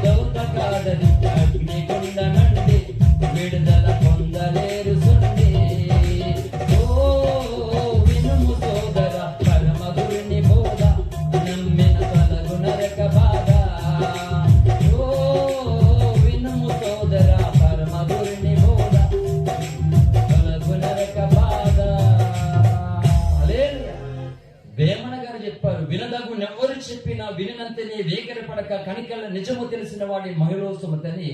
ఈ భారతదేశంలోనే ఉన్నాయి ఇటువంటి లేఖనాలు, పద్యాలు అన్నీ. వినదగునెవ్వరు చెప్పినా, ముస్లిం చెప్పినా, క్రిస్టియన్ చెప్పినా, హిందూ చెప్పినా, చిన్నవాడు చెప్పినా, పెద్దవాడు చెప్పినా ఒక సంగతి మొట్టమొదట వినడం నేర్చుకోవాలంట అందరూ కూడా. విననంతనే వేగిరపడడం వల్ల సత్యము అగోచరుడైనటువంటి దేవుడు మానవాళికి దొరకడు ఎప్పుడు కూడా. బైబిల్ దేవుడు నిజమైన దేవుడు అంటాడు. ఒక ఆయన వచ్చి అంటాడు, ఏంటి యేసుప్రభువుని నమ్ముకోకపోతే నరకానికి వెళ్ళిపోతాం మేము అంటే. మేమంతా ఎలా కనబడతాను మీకు అంటే, నిన్న కాక మీరు నమ్మేసుకుని మేము నమ్ముకోకపోతే నరకానికి వెళ్ళిపోతాం మేమందరం అంటారు. నేను చెప్పాను ఒకటే, యేసుప్రభువుని నమ్ముకోకపోతే ఎవరు నరకానికి వెళ్ళరు బాబు. యేసుప్రభువుని నమ్ముకోకపోతే ఎవరు నరకానికి వెళ్ళరు. అయితే మీకు ఒక కథ చెప్తాను వినండి అంటూ ఒక మాట చెప్పాను. ఒక వ్యక్తికి రోగం వచ్చింది. ఆ వ్యక్తి హాస్పిటల్కి పోయాడు. డాక్టర్ గారు మెడిసిన్ రాశారు. ఇప్పుడు ఈ వ్యక్తి రోగం పోవాలంటే ఏం చేయాలి? ఆ మెడిసిన్ వాడాలి. ఏంటి, నువ్వు పెద్ద డాక్టర్, నువ్వు ఇచ్చే మెడిసిన్ వేసుకోకపోతే నాకు రోగం తగ్గదా? చూద్దామైతే డాక్టర్తో సవాల్ చేసావనుకో చచ్చూడుకుంటుంది కోడి. అంతే కదా. డాక్టర్తో సవాల్ చేయకూడదు ఎప్పుడన్నా, చెప్పినట్టు వేసుకోవాలి అంతే. డాక్టర్తోనే సవాల్ చేసుకుంటేనే చచ్చూరుకున్నప్పుడు రక్షకుడితో సవాల్ చేస్తే ఏమనుకుంటావు? పాతాల్లోనికి వెళ్ళి పడుకుంటామాట. అక్కడ ఏడుపును పండ్లు కొరుకుంటూ వినపడుతుంది. ఎవడు అక్కడ రక్షించేవాడు ఉండడు. ఇక్కడ కులాన్ని మతాన్ని అడ్డు పెట్టుకుని రకరకాలుగా చేయొచ్చు. కనుక నేను చెప్తున్నంటే, సర్వ మానవాళికి పాపం అనే భయంకరమైన వ్యాధి వచ్చింది. ఆ వ్యాధి నుండి మానవుడు విడుదల పొందడం కొరకు రకరకాల ప్రయత్నాలు చేశాడు మానవుడు. యాజ్ఞవల్కి మహర్షి అష్టాదశ పురాణాలలో భవిష్య పురాణం అనేటువంటి పురాణంలో ఒక ప్రార్థన చేశాడు. అసతోమ సద్గమయ, తమసోమ జ్యోతిర్గమయ, మృక్షోమ అమృతంగమయ అని ప్రార్థన చేశాడు. ఓ పరమాత్ముడా, మేము అసత్యంలో ఉన్నాం, మాకు సత్యము కావాలి. ఓ పరమాత్ముడా, మేము చీకటిలో ఉన్నాం, తమస్సు అనగా చీకటి, చీకటిలో ఉన్నాం, మాకు వెలుగు కావాలి. ఓ పరమాత్ముడా, మేము మృతంలో ఉన్నాం, అపుత్రిష గతిర్నాస్తి. హల్లెలూయా. మృక్షోమ అమృతంగమయ, మేము మరణముతో బంధింపబడి ఉన్నాం, మేము అమృత పుత్రులుగా నిత్యము చిరంజీవిగా బ్రతకాలి అని ప్రార్థన చేశారు. వేద ఋషులు మహర్షులు వేదాలలో రాశారండి, వేద సాహిత్యం కూడా చదివాను నేను. హల్లెలూయా. మరి వేదాల్లో మహర్షి చేసినటువంటి ప్రార్థనకు ఎక్కడ సమాధానం దొరికింది వీళ్ళకి ఈ రోజు? ఎక్కడ సమాధానం దొరికింది? చాలా మంది గుడి దగ్గర పూజారి గారిని అడిగాను, అయ్యా పూజారి గారు, యాజ్ఞవల్కి మహర్షి గారు ఈ ప్రార్థన చేశారు కదా, మీకు తెలుసా దాని భావజాలం ఏంటా అని అడిగాను. మీరు తెలుసుకున్నారా దాని అర్థం ఏంటో? మరి తెలుసుకోకుండా ఎన్నాళ్ళు మీరు అలా చేస్తారు? రేపొద్దుట నీకు మరణం ఉంది, నాకు మరణం ఉంది, మరి మరణం తర్వాత ఏముందో ఎరగవా నీవు? తెలుసుకోవాలి, జాగ్రత్త అని చెప్పాను. గుళ్ళ దగ్గర ఉన్నటువంటి పూజారి గారిని కూడా ప్రేమతో స్వార్థ చెప్పాను. తమసోమ జ్యోతిర్గమయ అన్నాడు, మేము చీకటిలో ఉన్నాను ఒప్పుకున్నాడు. చీకటి అనగా పాపము, అజ్ఞానము, అంధకారము అని అర్థం. అందుకే నీ వాక్యమే నా పాదములకు దీపమును, నా త్రోవలకు వెలుగులైనదని భక్త దావీదు 119వ కీర్తనలో ప్రార్థన చేశాడు. హల్లెలూయా. యాజ్ఞవల్కి మహర్షి చేసినటువంటి ప్రార్థనకు బైబిల్లో సమాధానం దొరికింది, నేనే లోకానికి వెలుగై ఉన్నానని. కానీ వీళ్ళు ఒప్పుకోవట్లేదు ఆ మాట. అంటే ఏగిరి పడుతున్నారు, దేవుడి కోసం మాట్లాడుతుంటున్నారు. బాబు, యేసుక్రీస్తు ప్రభు వారి శిష్యుల్లో ఒక శిష్యుడైనటువంటి తోమా గారు సిరియా దేశం మీదుగా, ఇది ఒక హిస్టరీ, సిరియా దేశం మీదుగా కేరళ రాష్ట్రానికి వచ్చి కేరళ బ్రాహ్మణులకు మొట్టమొదటిగా రక్షకుడిని పరిచయం చేశాడనమాట. అసలు మాల మాదిగలు మాత్రం ఎందుకు అన్నారు తెలుసా? మీకు అది కూడా ఇంటిస్తున్నాను. కేరళ ప్రాంతానికి తోమా గారు మొట్టమొదటిగా వచ్చినప్పుడు ఆ బ్రాహ్మణులు కూడా ఆశ్చర్యపోయారు ఆయన్ని చూసినప్పుడు. అలాగే అందరికి స్వార్థ చేశారు అన్నమాట. స్వార్థ చేసిన తర్వాత అందరూ కలిసి అదే భోజనం చేస్తున్నప్పుడు, అదే గోదావరిలో బాప్తిజమాలు తీసుకున్నప్పుడు ఈ బ్రాహ్మణ వర్గం అన్నారు, అయ్యా ఇంతవరకు ఓకే గాని వీళ్ళు కడజాతి వారు, వీళ్ళు మా నీళ్లు వీళ్ళు ముట్టుకోకూడదు, మేము వీళ్ళు కలిసి కూర్చోకూడదు, మేము నమ్ముకుంటే వీళ్ళు నమ్ముకోకూడదని తోమా దగ్గర అబ్జెక్షన్ లేవనెత్తారు. తోమా గారు అన్నారు, యేసుక్రీస్తు ప్రభు వారు అందరికీ ప్రభు, అదే 10వ అధ్యాయం అపోస్తలుల గారిలో మాట దేవుడు రాపించాడనమాట. అదే వ్యక్తపరిచారు ఆయన. యేసుక్రీస్తు అందరికీ ప్రభువు, ఆయన కావాలనుకున్నవాడు ఆయన దగ్గరకు రావాలి, ఏమైనా వదులుకోవాలి. ఆయన వద్దనుకున్నవాడు మీ ఇష్టం. అప్పుడు మిగిలినటువంటి అనేకులు, అయ్యా మాకు కావాలి దేవుడు, మా కష్టాలు తీర్చడానికి, మరణం తర్వాత నిత్య నరకమును తప్పించడానికి వచ్చిన దేవుడైనా మాకు కావాలి అని అనేకులు ప్రభువుని వెంబడించి ఆ దినాలలో వేల మంది బాప్తిజమాలు పొందగా ఈ కడజాతి వాళ్ళు బాప్తిజం పొందారని అప్పుడు ఈయనను మాలోడు దేవుడు అని చేశారు. వీళ్ళు ఎవరు చేశారు? ఈ బ్రాహ్మణులు చేశారు. చెప్తారా? ఏ బ్రాహ్మణుడైనా, ఏ మహర్షి అయినా సరే ఈ కులం ఎలా వచ్చిందో చెప్పగలరా? మీకు నచ్చినట్లుగా మీరు రాసేసుకుంటూ అయిపోతుందా? అది నిరూపణ కలిగి ఉండాలి, వాస్తవంలోనికి రావాలి, చరిత్ర దాన్ని అంగీకరించాలి, యాక్సెప్ట్ చేయాలి. నేను ఏదో క్రైస్తవ పాస్టర్ కాబట్టి నేను చెప్పేదంతా వాస్తవం కాదు, నీవు ఇంకోటి కాబట్టి వాస్తవం కాదు. వాస్తవాలు ఏంటో అందరూ కూడా నిరూపించుకోవడానికి ఒక చోట కూడుకోవాలి మాట. ఆనాడు కూడా పౌలు కాలంలో కూడా, అపోస్తుల కాలం గ్రంథంలో కూడా మృతుల పునరుద్ధానం ఉన్నదని పౌలు చెప్తే, పునరుద్ధానం లేదని సద్దుకలు పరిచయాలు 2 తెగలు వ్యతిరేకంగా వచ్చారు. కనుక పౌలు చెప్పినటువంటి దేవుని ఆనాడు కొందరు యాక్సెప్ట్ చేశారు. This is the gospel of Paul. Hallelujah. ఇది పౌలు స్వార్థ అంటే. ఈనాడు దేవుని స్వార్థకు భిన్నమైనటువంటి స్వార్థలు ఎదురుకు వచ్చాయి. బాప్తిజం పొందాలి అంటే క్రైస్తవులు ఖచ్చితంగా, నేను చెప్తున్నాను ఎందుకంటే స్వార్థ పిచ్చోడిని, ఒక పాయింట్ రక్తంతో ఇన్ని స్థలాలలో దేవుని స్వార్థ ఎండలో కొండలో చేశారంటే మీరు అర్థం చేసుకోండి ఒక మాట. నా గొప్పతనం ఎవడు గొప్ప కాదు ఇక్కడ, దేవుని గొప్పవాడు చెప్పడం సంగతి. బాప్తిజం పొందాలంటే పాస్టర్లు ఏం చేస్తారంటే, నువ్వు తాలిబడి తీసేవాలి, నువ్వు ముక్కులో ఇవన్నీ తీసేవాలి, చెవులు తీసేవి మాట్లాడుతున్నారు. అయ్యా ఏంటిది? వాళ్ళేమో ఈ రోజు భారతదేశంలో స్త్రీలు రక్షణ పొందకపోవడానికి కారణమని చెప్పనా, ఇది తీయించేయడమే ప్రథమ కారణం అన్నమాట. కాబట్టి మీరు అడగండి, అనేక మంది స్త్రీలు చెప్పారు, అయ్యా నా భర్త ఒప్పుకున్నాడు నేను చర్చికి వెళ్తుంటే, కానీ నువ్వెళ్ళు, నేను కట్టిన తాళి తీయడానికి వీలు లేదు, అవి తీయడానికి వీలు లేదు, నువ్వేమన్నా ఆరాధించుకో, నేను అభ్యక్షం పెట్ట నీకు, కానీ అవి తీస్తేనే దేవుడు రమ్మన్నాడు, మిమ్మల్ని బైబిల్లో చూపించండి తాళి కట్టించొద్దని అని తెలివి ఎక్కువైపోయి క్రైస్తవులకు. అంటే చెప్తున్నా నేను ఒక మాట, చిన్నోడ్నే, మీరు నాకంటే పెద్దవాళ్ళే, ఇబ్బంది పెట్టడానికి నాకు మనసు లేదు, కానీ వాడు చెప్తున్నాను, బంగారు రింగేట్ పెళ్లి చేసుకోవచ్చు కానీ అదే బంగారుతో తాళి కడితే ప్రాబ్లమా? ఏంటండి ఇది? కట్నం తీసుకోవడం తప్పేం కాదు, కానీ ఖచ్చితంగా వాళ్ళు మాత్రం అవన్నీ తీర్తే కానీ బాప్తిజం ఇవ్వరా? ఇది పరిస్థితి ఈ రోజు. నేను చెప్తున్నాను, దేవుని సంఘాలు కరప్షన్ చేసుకుని దిద్దుకోవాల్సినవి దిద్దుకుంటే భారతదేశానికి మనం సువార్త చేయవలసిన అవసరం లేదు. ఎందుకు తెలుసా? ప్రతి చోట కూడా క్రీస్తు తత్వము కలిగిన క్రైస్తవుడు కనబడుతూ ఉంటే ఎవరికి చెప్పొచ్చు ఈ సువార్త? అవసరం లేదు, ఎవరికి చెప్పవలసిన అవసరం లేదు. బ్రదర్, నీ దేవుడు నాకు కావాలని వస్తారు అందరూ కూడా. ఈ రోజు సువార్త చేస్తుంటే మీ దేవుడు తీసేమన్నాడు అయ్యి అంటే మీరు బంగారాలు పెట్టుకోవచ్చు, చేతికి రింగులు పెట్టుకోవచ్చు, కారులో తిరగచ్చు, మేడలు కట్టుకోవచ్చు, కానీ మీ దేవుడు మాత్రం ఈ మాత్రం తీసేయమన్నాడా అని మన స్వార్థను వాళ్ళు మాట్లాడుతూ ఉన్నారు. మనం ఒక్కసారి ఆలోచిస్తే వాళ్ళు చెప్పేది కూడా వాస్తవమే. వాళ్ళు అన్యులు కదా, వాళ్ళు వ్యతిరేకంగా మాట్లాడతారని తప్పని పూర్తిగా ఖండించడానికి వీల్లేదు. దయచేసి నేను ఒక మాట చెప్తున్నాను, నరకం నుండి తప్పించుకోవాలంటే తాళి ఈ కావాలా? అంటే పరిశుద్ధత లేకుండా అన్ని తీసేస్తే పర్వాలేదా? పరిశుద్ధత లేకుండా ఎవడు దేవునికి ఇష్టమేంట? అసాధ్యము. దేవుని దగ్గరికి ఎవడు చేయగలట? అంటే నేనంటే అన్ని పెట్టుకోమని చెప్పట్లేదు, ఇతరుల రక్షణ కొరకు మనం ఆటంకంగా ఉండకూడదని చెప్తున్నాను నేను. ఎందుకంటే ప్రభు కాచిన రక్తం ఒక క్రైస్తవులకే కాదు, అందరి కొరకు కాచాడు ఆయన రక్తం. అవునా కదా?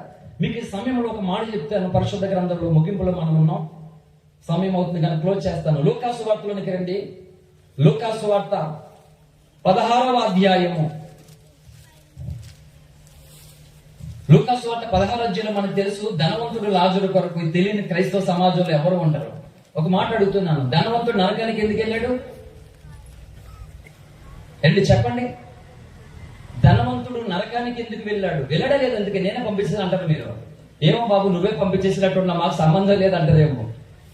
ఏంటి వెళ్ళడే లేదా? పోనీ బైబిల్లో లాజరు ధనవంతుడు కదా, ధనవంతుడు నరకానికి వెళ్ళాడా లేదా? వెళ్ళాడు. ఎందుకు వెళ్ళాడు? 25వ వచనం చదవండి, ఎందుకు వెళ్ళాడు ఉంటది. అందుకు అబ్రహాము, కుమారుడా, నీవు నీ జీవిత కాలమంతా నీకు ఇష్టమైనట్టు సుఖం అనుభవించింది, అలాగుననే లాజరు కష్టం అనుభవించినని జ్ఞాపము చేసుకున్నాము. ఇప్పుడైతే వాడు ఇక్కడ నెమ్మది పొందుచున్నాడు, నీవు ఏతన పడుచు ఉన్నావు.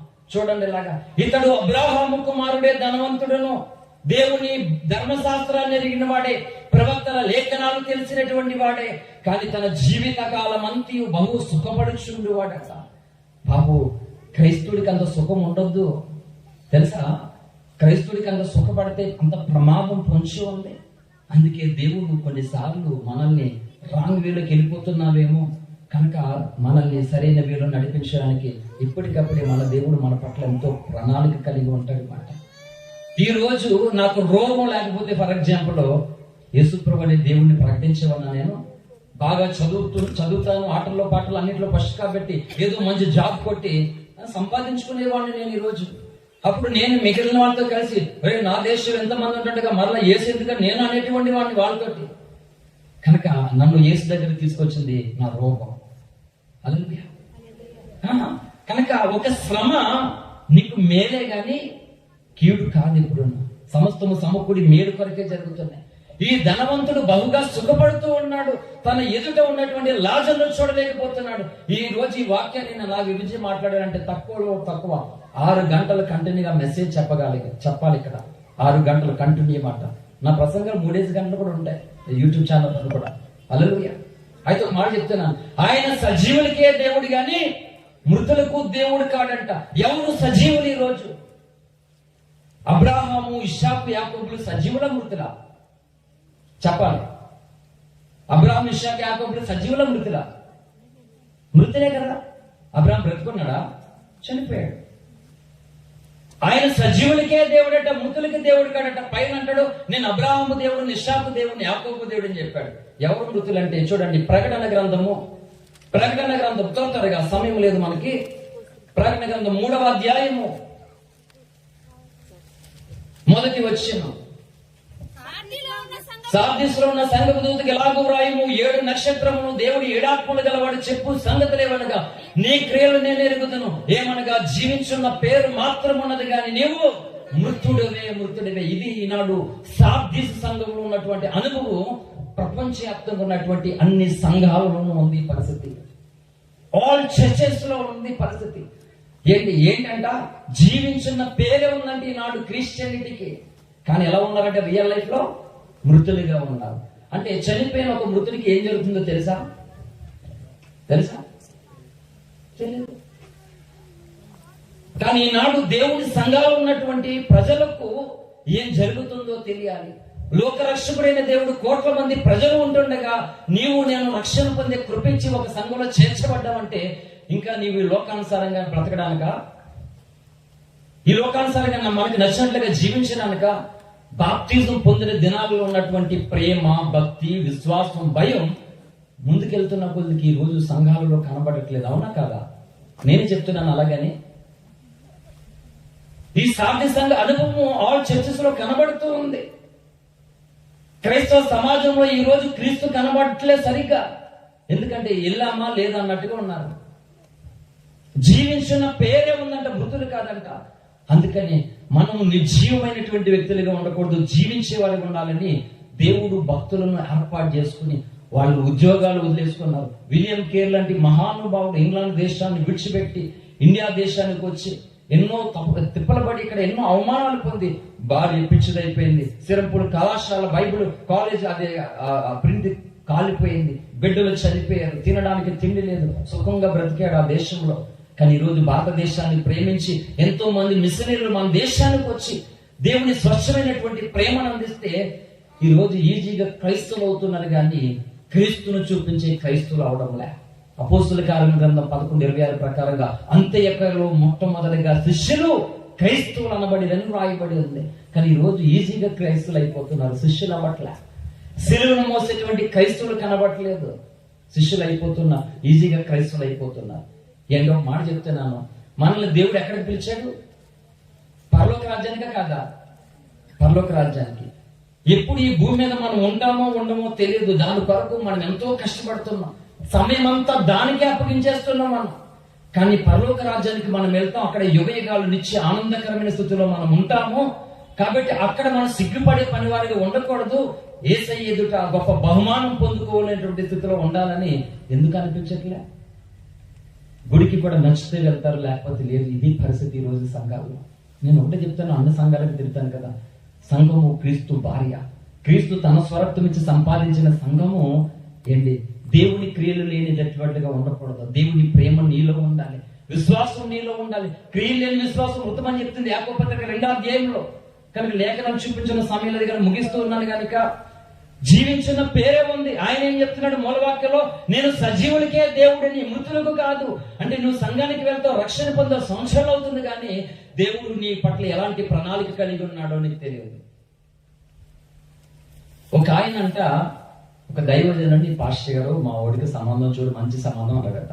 ఎలాంటి సంబంధం అంటే దేవుని చిత్తానుసారమైన సంబంధం అంట. దేవుని చిత్తానుసార సంబంధం. ఓకే, ఏంటంటే మరి ఏం చెప్పంటే, అంటే పాస్టర్ గారు అబ్బాయి బాగా చదువుకున్నాడు కదా, అబ్బాయి హైట్ ఉంటాడు కదా, వైట్ ఉంటాడు కదా, కాబట్టి అమ్మాయి కూడా అబ్బాయిలాగా వైట్ ఉండాలి, అమ్మాయి కూడా అబ్బాయిలాగా బాగా చదువుకోవాలి, ఎంత పొడుగు తల ఉండాలి, కాబట్టి మరి కట్న కానుకలు అవి కూడా చాలా ఉండాలంట. అప్పుడు అన్నారట దయచేయండి, బాబు దేవుని చిత్తం కాదు, ఇది నీ చిత్తం. హల్లెలూయా.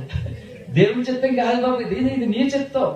కాబట్టి దేవుడి దగ్గర చెప్పు, దేవా నీ చిత్తం కావాలంట, లేకపోతే నీ చిత్తం ఆయన చేయమంటావు, నేను డిసైడ్ చేసుకోమన్నాడట. ఈ రోజు క్రైస్తవ సమాజ పరిస్థితి అదే.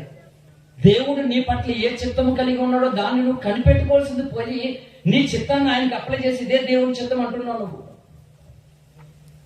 చాలా సంఘాల వాళ్ళు నన్ను విజయవాడ ఇంకా చెన్నై చాలా ప్రాంతాలలో నన్ను వాళ్ళ పరిచర్యలోనికి వచ్చేయమన్నారు. బ్రదర్, మీరు పేషెంట్ గా ఉన్నారు కదా, మీకు ట్రీట్మెంట్ కి ఎవ్రీ మంత్ మేము ఖర్చు పెడతాము, మీకు బైక్ ఇస్తాం, మీకు అకామిడేషన్ ఇస్తాం, ఎవ్రీ మంత్ సమ్ అమౌంట్ మీకు అకౌంట్ లో ట్రాన్స్ఫర్ చేస్తాం, మీ తల్లి గారిని కూడా తీసుకుని రావాలి. ఎప్పుడు 2013లో నేను ఇంకా అడ్మిషన్ తీసుకోక మునిపే చాలా ఆఫర్స్ వచ్చినాయి.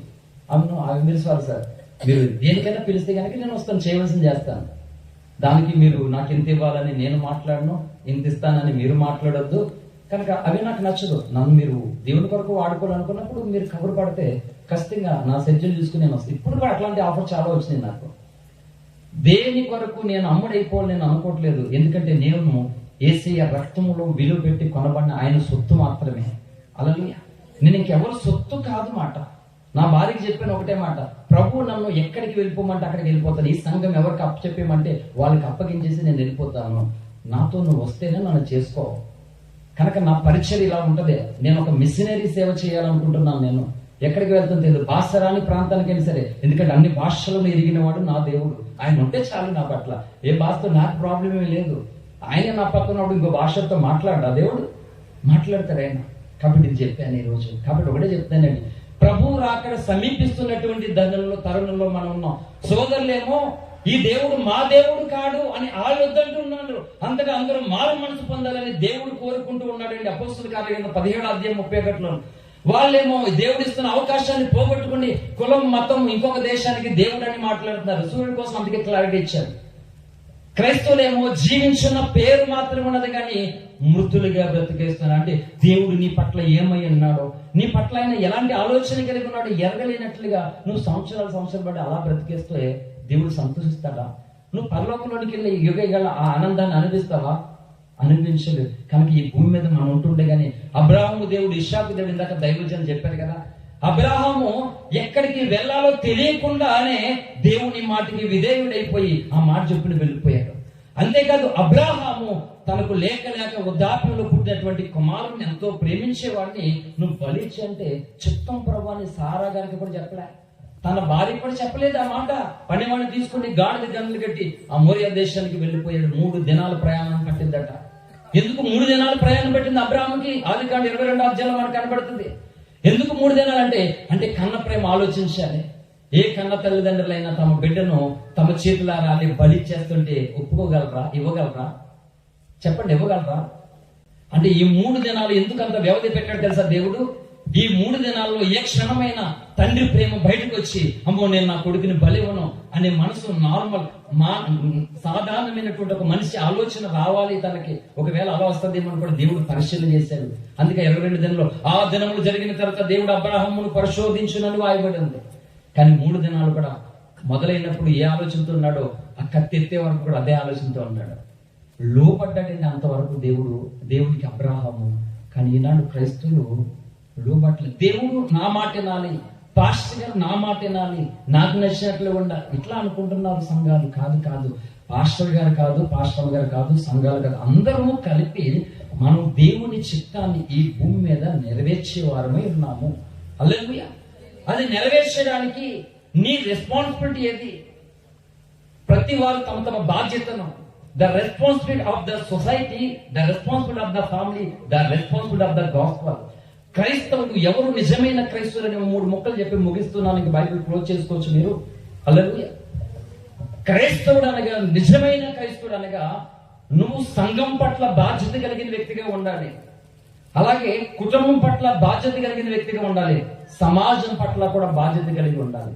యేసు ప్రభు వారు గాని ఆదిమ అపోస్తలులు మొదటి శతాబ్దంలో గాని వారి జీవన శైలిని మనం ధ్యానం చేసినట్లయితే వారు ఇట్టి మాదిరి, ఇట్టి బాధ్యతలు కలిగినటువంటి వారే ఉన్నారు. కానీ ఈరోజు సమాజం కోసం మనం పట్టించుకోకపోతే మరి మనం లోకానికి వెలుగని చెప్పింది మత్తయి సువార్త 5వ అధ్యాయం. లోకానికి వెలుగేవాడు క్రైస్తవుడు కాదా? అంటే చీకటిలో ఉన్నటువంటి ప్రజలకు రక్షకుడిని పరిచయం చేస్తున్న రెస్పాన్సిబిలిటీ ఎవరిది? My responsibility. నా మీద ఆ బాధ్యత ఉంది, నీ మీద కూడా ఉంది, ప్రతి క్రైస్తవుని మీద ఆ బాధ్యత ఉన్నది. కనుక పాస్టర్ గారు చూసుకుంటారులే, మరి నువ్వేం చేస్తావు? నీ కొద్ద పరలోకం. కొంతమందికి మాట్లాడమంటే కొంతమంది అంటారు సిగ్గా ఉంది పాస్టర్ గారు, మీరే చెప్పండి. వాళ్ళకి సిగ్గేస్తుందంటే పాస్టర్ గారు చెప్పారు. ఏమంటే అంటే ఇంతమంది మగవాళ్ళ ముందు ఆడ చెప్తే బాగోదు కొంతమంది. అంటే నేను చదువుకోలేదు కదా కొంతమంది. నేను అన్నాను, అయితే నువ్వు చదువుకోలేదు కదా పరలోకానికి వదిలే నువ్వు అన్నాను. అయితే నువ్వు సిగ్గుపడుతున్నావు కదా, నువ్వు పరలోకానికి వదిలే. నువ్వు ఆడదాన్ని అనుకుంటున్నావు కదా, అయితే పరలోకానికి వదిలే అన్నాడు.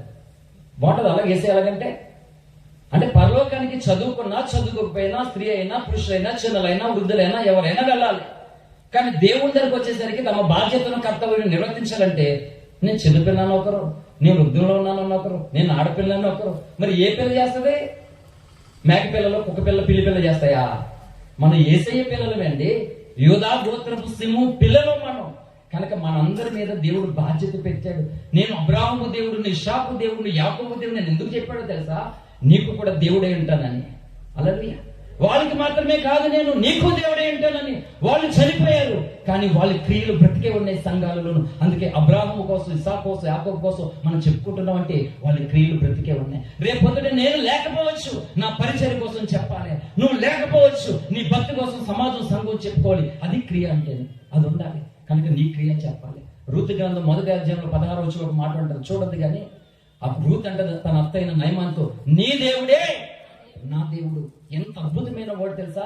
పరిశుద్ధ గ్రంథములో 40 మంది ప్రవక్తలు ఈ పరిశుద్ధ గ్రంథాన్ని 1600 సంవత్సరాలు రాశారు ఏంటి. కానీ ఇద్దరు స్త్రీల పేరు మీద ఈ పరిశుద్ధ గ్రంథం రాయబడి ఉంది. ఇద్దరు స్త్రీలు ఉన్నారు. ఇంతమంది పురుషుల మధ్య, ప్రవక్తల మధ్య 2 స్త్రీల పేర్లు ఉంది పరిశుద్ధ గ్రంథంలో. ఎవరు తెలుసా? ఎస్తేరు, రూతు. ఇంకొక స్త్రీ లేదు. అంటే అంతమంది పురుషులు, ప్రవక్తల దగ్గర 2 స్త్రీలు తమ పుస్తకాలు, తమ పేర్లు రాయబడి అంటే వారు దేవుడిని ఎంత ప్రేమించారు చూడండి. ఆలోచిస్తారా? ఎస్తేరు అయితే మొర్దెకై ద్వారా బాల్యం నుండి పెరిగిందండి దేవుళ్ళు. మరి రూత్ అమ్మ పెరిగిందా? మోయాబీరాలు ఒక అన్య జాతికి సంబంధించిన స్త్రీ. అనేది కాలంలో ఇంకా పిల్లలే కాలం ముందు భర్త చనిపోయాడు. కానీ తక్కువ సమయంలో నయమే ద్వారా, తన భర్త ద్వారా కొద్దిపాటి విషయాలు మాత్రం తెలుసుకుంది. కానీ ఓర్పకి దొరకలేదు. ఆ భాగ్యము రూతుకు దొరికింది. నీ దేవుడే నా దేవుడు అంటే ఎంత ప్రేమ చూసిందో. ఆ మోయాబీ దేశంలో కూడా తను ఆరాధిస్తున్న వారు ఎందరో ఉన్నారు. కానీ తమ దేవుళ్ళలో ఎవరిలోనూ అటువంటి ప్రేమ తనకి కనబడలేదు. అది యెహోవా దేవునిలోనే ఆ ప్రేమ దొరికింది రూతుకి. హల్లెలూయా. కనుక ఈ ప్రేమను నాకు నా భర్త ద్వారా, నా అత్త ద్వారా పంచిన దేవుడు. నా భర్త నాకు దూరంగా ఉండొచ్చు, నా అత్తను మాత్రం నేను విడవను, హత్తుకుంటాను. కనుక నీ దేవుడే నా దేవుడు, మరణం తప్ప నన్ను ఏది ఎడబాయిదని రూతు ఆ మాట పలికింది. ఎవరు చెప్పగలరు ఈ రోజు? కనుక దేవుడు రూతుకి కూడా దేవుడు అయ్యాడు. ఈ రోజు నీకు నాకు కూడా ఆయనే దేవుడు. కానీ నువ్వు నా బిడ్డవని దేవుడు యాక్సెప్ట్ చేయాలి కదా. 33వ కీర్తన 12 వచ్చిన ప్రకారంగా యెహోవా తమకు దేవుడుగా గల జనులు ధన్యులు, ధన్యులు. మరి నీకు వద్దా ధన్యత ఈ రాత్రి? నువ్వు ఆయన బిడ్డగా వద్దా నీకు? ఆయన తన బిడ్డగా నిన్ను చేర్చుకున్నాడు కాబట్టి రక్తం చిందించాడు, ప్రాణం పెట్టాడు. మరి నీ దేవుడిగా వద్దా ఆయన? అబ్రహాము, ఇస్సాకు, యాకోబుల దేవుడు అంటే, కానీ నా దేవుడు ఆయన చెప్పవా? చెప్తావా లేదా? నీ దేవుడు కూడా అని చెప్పాలంటే నువ్వు ఇప్పుడు ఎలా ఉండాలి? మృతుగా ఉండాలా, సజీవుగా ఉండాలి? నువ్వు మృతురాలుగా ఉండాలా, సజీవురాలుగా ఉండాలా? కనుక ఆయన సజీవులకే దేవుడు గాని మృతులకు దేవుడు కాడంట. కాబట్టి సంఘాలలో ఉన్నటువంటి ప్రతి ఒక్కరు కూడా మృతులుగా ఉండొద్దు. నీ విశ్వాసం మృతమైనట్టుగా ఉండొద్దు, నీ క్రియలు మృతమైనట్టుగా ఉండొద్దు. నువ్వు సజీవులుగా జీవించుతున్న వ్యక్తిగా ఉంటే ఆయన నీకు కూడా దేవుడు అవుతాడు. కాబట్టి యేసు ప్రభు అంటే క్రైస్తవులకు మాత్రమే దేవుడు కాదు, ప్రపంచవ్యాప్తంగా ఆకాశం కింద ఉన్న అన్ని జాతుల ప్రజలకు ఆయనే దేవుడు అన్నాడు. ఆయనే శాంతికరమైనాడు, ఆయనే మోక్ష ప్రదాత అన్నాడు. ఆయనే నిత్య పాతాళం నుండి తప్పించి నిత్య జీవములకు నడిపించడానికి దేవుడై ఉన్నాడు. కాబట్టి ఈ రాత్రి ఈ దేవుడే నా బ్రతుకును మార్చాడు. ఏ మనుషుడు నా బ్రతుకును మార్చలేదు. 30 సంవత్సరాలు నేను వాడిన మెడిసిన్ మార్చలేదు. ఏ భూత వైద్యుడు, జ్యోతిష్కుడు నా జీవితాన్ని మార్చలేదు. ఆ లోకరక్షకుడైన యేసే నా జీవితాన్ని మార్చాడు. అంతేగాని ఎవరో మిషనరీలు వచ్చి, ఎవరో పాస్టర్లు వచ్చి నాకు డబ్బులు ఇచ్చి నన్ను మతం మార్చలేదు. కనుక ఈ రోజు ఎవరికి డబ్బులు ఇచ్చి ఏ క్రైస్తవుడు కూడా ఎవరిని మతం మార్చట్లేదు. అందరూ మనసులో మారితేనే పరలోక రాజ్యం అవుతుంది. కాబట్టి నా దేశ ప్రజలు కూడా ఒక విన్నవిస్తూ ఉన్నాను. కనుక ఈ దేవుడు కులం తక్కువ దేవుడు, మాలమాదిగల దేవుడు, అమెరికా దేవుడు కాడు. ఈ దేవుడే నిత్య నాశనం నుండి తప్పించి నిత్య జీవానికి నడిపించడానికి దిగి వచ్చినటువంటి దేవుడు అని. ఈ దేవుడి కోసం స్వామి వివేకానంద అన్నాడు, నేను పాలస్తీనాలో కనుక యేసు ప్రభు వారు బ్రతుకున్న దినాలు ఉంటే నా గుండెలో ఉన్న రక్తమును తీసి ఆయన పాదాలు కడిగిన అన్నాడు. మహానుభావుల మాటలు ఎలా ఉంటే, మూర్ఖుల మాటలు ఎలా ఉంటాయంటే ఈయన మానవుడి దేవుడు కదా, ఈయన మాదిగోల దేవుడు కదా అని అంటారు. మహానుభావుల మాటలు ఎలా ఉంటాయి?